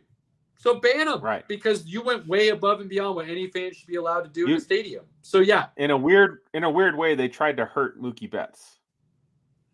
I don't know why they would try to do that, but that's what they tried to do. because they thought it helped the Yankees win the game, and they think they're a part of that outside of just being able to yell really loud, and that's stupid. So, again, if you go They to a went, game, Pinky. They went like Celtics pride. right? You know what I'm talking about, right? Yeah. Come on, that's a reference. boy. Come on, that's a reference. Look, have fun. If you want to shit talk and be a little obnoxious, okay. Do understand that your actions have consequences, right? Yep. Sometimes not always good. People are passionate about their sports. Sometimes too passionate, right? It's just a game. But Now there's passion, and then there's, I don't even want to say fanatical, because even a fanatic can be appropriate at the very least. Respectful. You can still be respectful and be a fanatic. This dude was just an ass. Plain and simple. I had one instance when I was splitting season tickets with a guy. We were always up in like 519 or 520, and there was just this lady. If you were an opposing fan, she would lay into you, and she was awful. Her voice was awful. Everything she said was awful. Dang. Like she was bad. Like if my wife doesn't like confrontation, but if my wife was like, you know what, shut up and I'm gonna go punch you in the face, I'd have been like, yeah, you do that. Like she was bad and her voice was annoying, and I was just like, she never said like F you, and she never went to those depths, but she was still really, really obnoxious. At some point, we just got to understand this is still just a game, guys. It's still just a game. It's okay that somebody else loves a different team. It's okay. We don't have to take it to those extreme levels as a fan. Yeah. Yep. That's the bottom line. Because Pinky said so. There you go. All right, Pinky. All right. Divisional round. Hopefully the best weekend of football. Hopefully. All right, Pinky. Let's do this. We'll do this speed round style. Ooh. This is how we're gonna do it. I'm gonna ask both of you, and then I'll give mine on each game. Pinky, you'll start. Robert, you will go next on each game. We're gonna do this speed round style. Here we go. Who wins Buffalo, Ravens, and why? Buffalo, Baltimore. Who wins and why, Pinky? I think Baltimore wins, and I believe it's going to come down to the Baltimore defense, who's been playing much better since they moved Kyle Hamilton around. I think they'll be able to stop the run, forcing Josh Allen to have to throw. And in those moments, he doesn't have a true alpha. He's got some good wide receivers. He's got some good weapons. But I just think Baltimore is going to be able to put it on him. All right. And I do think you can run on Buffalo. And we all know King Henry has run on almost everybody this season. That's why I've got Baltimore to win. I like it. Robert? Baltimore, because Lamar Jackson's a baller, and I personally think they will learn from the mistakes from last year and stick with what they know and just run the ball. I love it. I like Baltimore as well because outside of the quarterback, I think for the most part, these are identical teams in a lot of ways, and Baltimore is just slightly better at the skill positions. A little more talented at every position, which is part of the reason why I thought Josh Allen was the MVP. That's unfortunately going to hurt him in this playoff game, and I think Baltimore does pull it out. I think both of these teams have been very similar to in the past, where they're both looking to get over that hump, and they've had those close games where they lost, and they've learned from it. Baltimore lost the AFC Championship game last year to KC because they forgot that they could run the ball and Stupid control the stuff. clock and a lot of other things. How many runs did they have, Caleb? Do you remember? Was it 6 total? It was 6, baby. Yeah. So 6. Only yeah. 6 runs. Just crazy. You learn, and you don't do the same thing again. They almost beat Kansas City. If our guy Isaiah Likely was a half shoe size smaller, they get that game. Buffalo beat KC this year. But they've done that in the regular season before and then not been able to do it in the playoffs. Right. These teams are just so similar in so many ways when I truly break it down that I think it comes down to the fact that I do believe Baltimore's just a little bit better skill-wise in all the plays where it matters. The quarterbacks are identical, I think, in a lot of ways. So what's the one? I do think there's an edge Baltimore has, and I think it's a pretty big edge over Buffalo. What? Robert, what do you think? Uh, And we always say this on the show that this matters. is it play action? No, they both run play action pretty well. Okay, I don't know. Caleb, what matters in sports? Controlling the line of scrimmage? Is that where you're going? The dudes inside? No, I mean, they both do that. Head coach? Is that where we're going? Harbaugh over McDermott? I'll give you that. Harbaugh is a way better head coach than McDermott. I don't know if I'd say way better. I think, unfortunately, McDermott has had some mistakes in just the wrong times where they weren't even necessarily mistakes, but they were decisions that turned out really bad for them, unfortunately. Don't get me wrong. I think Harbaugh's a better coach. I don't think it's a huge gap. I think it's the same thing as everything else. Very similar teams. There's just an edge on the other side. I think there's a huge gap. I think Harbaugh is a way better coach than McDermott. Fair. Okay. Well, we've all got Baltimore. Let's see how that runs down. I think it's a fairly close game. Like Spence Needs a Beer said earlier, 31-24. Maybe not necessarily a touchdown difference, but even that could be a really close game with Buffalo having the ball towards the end or something like that. Baltimore scoring a late touchdown. I think it's going to be a good game. I think it's going to be a really good game, and it's going to be exactly what we hope it will be. That is what I believe these two quarterbacks, teams, head coaches will put on. They're going to put on a show. Kansas City, Houston. Pinky, who wins? Why? Kansas City wins. And I don't think Houston will perform in the cold. It's going to be cold. They're talking a nasty wind chill. We're going to be cold this weekend. It's going to be as cold or colder in KC. Single digits, maybe negatives. We're talking really cold. Yes. I don't think that bodes well for a team from Houston. Okay. Attaboy, Jack. Welcome back. I love the commitment, Jack. Yeah, I love it. Robert, who wins? KC, Houston. Why? KC, I mean, again, Houston doesn't play in the cold. I don't think CJ Stroud's up to the task of playing Patrick Mahomes. I just don't. As well, not great as they played this weekend, according to you. I don't think they just have the guts in them to really stick it to KC. It's just not going to happen. I hate to say it. Yeah, KC wins. I think they really started figuring a lot of things out at the end of the year. I do think they were kind of resting some guys during the regular season. I do believe they really want this three-peat. I think they were – I don't necessarily want to say downplaying, but I think they did kind of coast a little bit in the regular season, more so than people would like to believe. And I still think look, I know Pinky and Robert don't like this take. I'm not trying to be an ass. I just don't know what else to call it. I do think they are a dominant team, regardless of what they've shown per se in the ways they've won. When you are able to win that much and find a way, like we were talking about with Washington, and know if you have the ball at the end of the game, you're going to find a way to win. Nobody does that better than KC and Patrick Mahomes. And Pinky, you even said that yourself. So I say again, they know how to win gene. They don't have the dominant gene. And that's fine.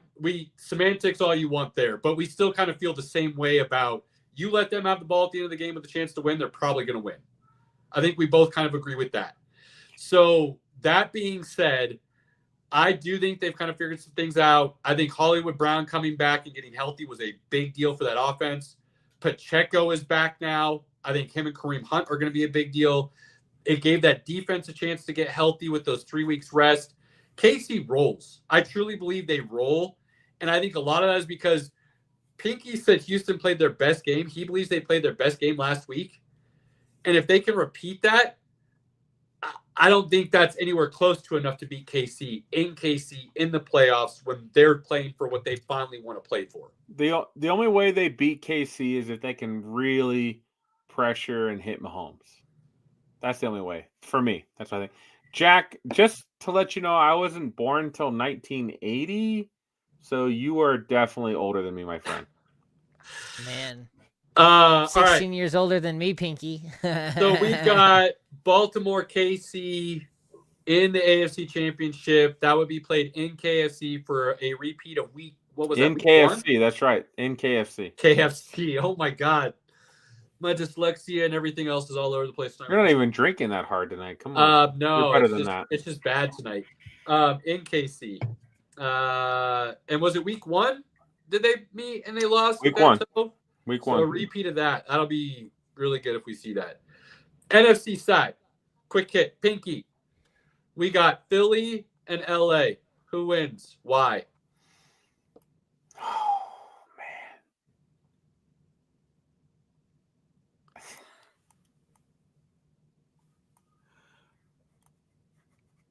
man. LA wins.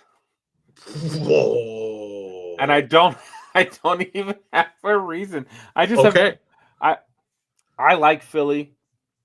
I like that they. Ooh, wait! I can answer this question. I like that Philly builds their team from the inside out, as we've talked about. That's how to be successful. I've always liked that about Philly. I like that Philly has Saquon. Jalen Hurts isn't really playing great football. He is not playing the quarterback position really well right now, and if we get Matthew Stafford from this last week, it's hard to stop Cooper Kupp, Puka Nacua, Kyron Williams. Like, those are tough guys to stop. Man, I'm going with the Rams, and Okay. I don't really have great reasons. Robert, who wins and why? I'm gonna give you great reasons, Pinky. Okay. I also am choosing the Rams for a few things. One, again, third favorite team right now, like of my life. That's who I grew up watching. I want to see the Lions and the Rams go at it again. Last season's playoff game was awesome. This is the reason why the Rams will win, because they have something to play for. LA is in shambles. They're in the playoffs. Their entire city is watching them for something right now. They have something to bring back. They have heart. They have something to win and go after. That is why they're going to win. All They right. will beat Philly. They also have the better head coach. LA gets boat raced. LA gets smoked. Damn! Philly, I had a nice heartfelt moment. You just Philly truck it. runs through this, and it's not even close. They used How up rude. all their emotional goodwill energy last week. No. They go on the road, West Coast to East Coast, against what might be the best team in the league.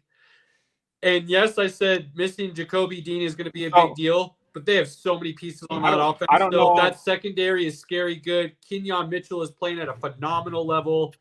Barkley runs through that defense, and Jalen Hurts, if they need to, will throw the ball plenty enough to Goddard, Brown, and Smith. I got no issues here. Philly wins big. I don't know if this is the best team. It's arguably one of the best rosters, though, for sure. For sure. So there you go.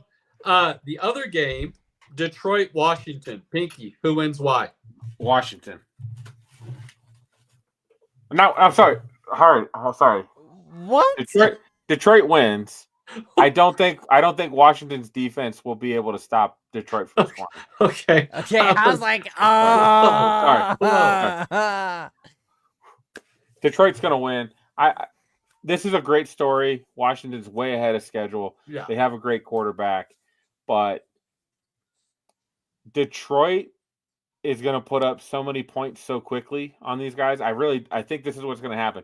They're going to be up like 21-0, 21-7, and it's just going to continue to be an avalanche where then you're forcing Jaden Daniels to have to make those big plays. And normally when that happens, bad things happen. Normally. Robert, who wins why? I mean, we know, but who wins why? Lions Nation. That's why they're going to win. Just because, again, as Pinky said, they are a bit ahead of schedule. I don't think Jaden Daniels is ready for that type of a show quite yet. But he's there. It'll be interesting, but the Lions are just going to run up a 50. I really think it'll be a boat race 50 burger coming. Absolutely. I could see that actually. They've been doing it all season. So why would it be any different now? I don't know. I could see that actually. I think Montgomery coming back is a big deal. I think Sonic and Knuckles roll. I think they control that line of scrimmage. Which I think you could see Washington put up some points. Detroit's just look. Everybody knows the story about that defense and being decimated. Yeah, they had a good run last week against Minnesota, and they had a great game plan they were able to execute. But with the guys they have playing, being able to do that week in, week out would be a big ask. So I could see Washington putting up some points. But I could still see it being like 42-27, 42-21. Like, I could still see this being where Washington put up some points, but they still got boat raced. Detroit wins big. That offense is so good. And the defense can do just enough to make sure you win games. And when the other team is constantly having to play from behind because of what your offense is doing and the amount of pressure they're putting on the other team to score, it lets that defense be better than maybe they are because they know what the other team has to do. They have to score. So it puts that pressure on, which allows Detroit to be in a good position. So we get the NFC matchup that I think a lot of people expected to see at the beginning of the year and expect to see when the playoffs started, and really are the two best teams in the NFC, I think, as the year went on, in Detroit and Philly. So that'll be I don't think any way you can go wrong. He completely bypassed that. We both picked the Rams, and he picked Philly. So, sure, okay. What do you mean?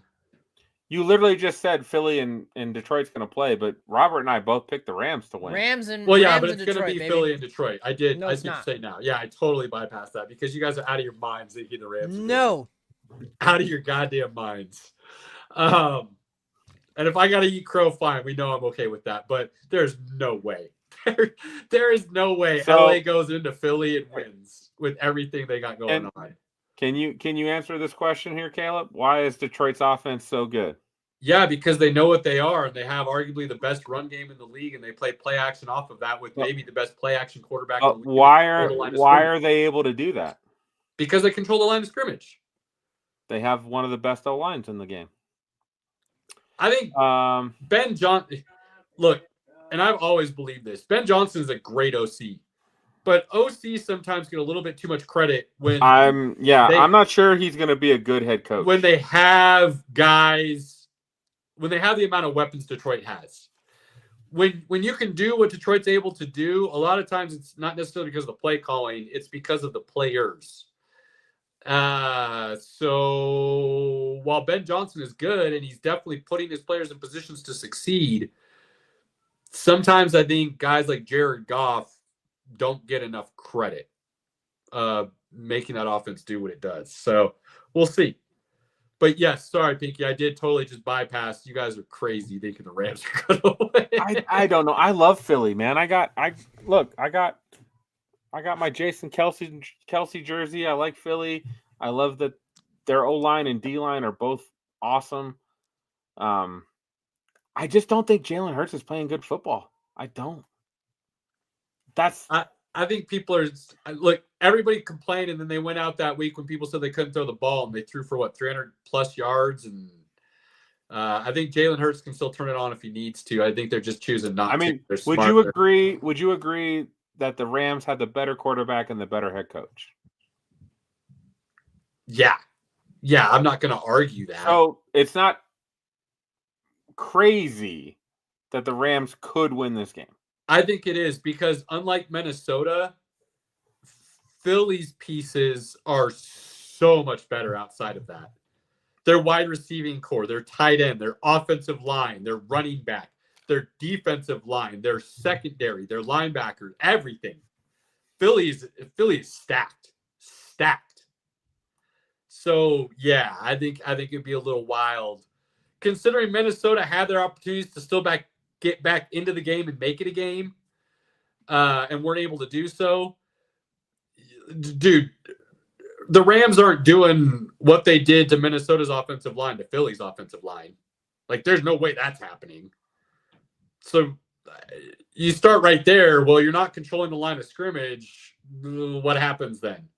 By the third quarter, Saquon's got a $130 and a couple tuds. So we'll see. But yeah, I just don't think there's any way the Rams win this game. I can't. Theoretically, could I give you a scenario? Yeah. Do I think any of those? Would I believe any of them? Honestly, no, not even close. I mean, I like Philly, so if I'm wrong, I'm wrong. There's just something about the way I've seen them play. That's fair. I mean, that's what I did picking Notre Dame to beat Ohio State, right? So I'm not gonna be mad at you for it. I just don't. You crazy? You boys crazy? You crazy?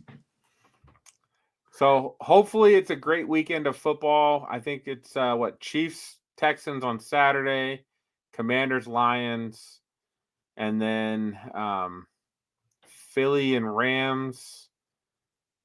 Is it Baltimore Buffalo the night game? I think so.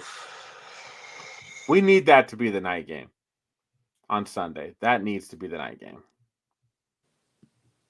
Like, Philly Rams is a good game-ish, but Baltimore Ravens Bills is the 19th at 4:30. Well, what time? Yeah, it's the night game. It's a night game. Well, okay. afternoon, but yeah, it's the night game. Perfect. And then perfect. Lions Commanders is a night game. That's what I love about Saturday. Saturday they do the afternoon and then the night game, and then Sundays they do the morning afternoon game. So, all right. Well, final thoughts, boys. Pinky. Hey, Shedeur Sanders is at the Nuggets Mavs game. Oh my God, cannot start another conversation.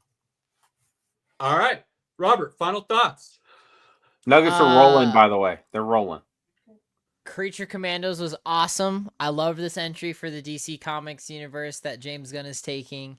I loved a lot of the characters they brought in and how they're going to portray them in live action. I'm super excited.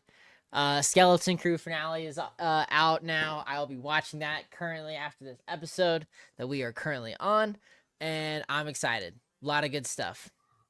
We'll have some discussions of Star Wars next week, probably, with the Skeleton Crew. Hold on. Give me another week. Let me actually get through the show. Oh, you are gonna watch it? Wait. Do better, suck less. All right, Pinky. We'll give you an extra week. You've been fair to me many a time. I have no issues with that. So we'll give it a second to breathe. Now that it's done. Let me. You like to binge? We'll give you the 2 week. Fair enough. I'm excited about. I think we're going to get some good games this weekend, and I'm excited to see, the best play the best kind of thing, and see what they can do. See Jaden Daniels go against maybe the best team in the league and what he can do. Lamar, Josh Allen, CJ Stroud in Houston, Patrick Mahomes and the Kansas City Chiefs legit? Are they going to roll? Are they going to make it? There's so many fun storylines that I'm really excited about it. If the Chiefs weather is like what it's going to be here this weekend, it's going to be negative out there. I know. So pay attention. A lot of things. Championship game is next Monday. National championship for the NCAA. So that's why we talk about it now. We'll know the winner by the time we come back on. That'll be fun. Yeah, man. Let's go. On that note, do not miss the opportunity to take advantage of those loved ones, family, friends, inner circle to cherish and, make those memories with. Do not take those moments for granted. We love everybody. We cannot thank you enough for any support you provide to us. there's anything you want to hear from us, as always, hit us up. Find one of the ways on social media to get at us. Pinky, Robert, you my boys. Wait, Love you. Hold on. Jack, is that an invitation to jump on the show? I can come on. I've got access. I can jump on the show. Let me know. I'll come on. Wild Wild West. Let's go. Good night, everybody. Peace. We're out.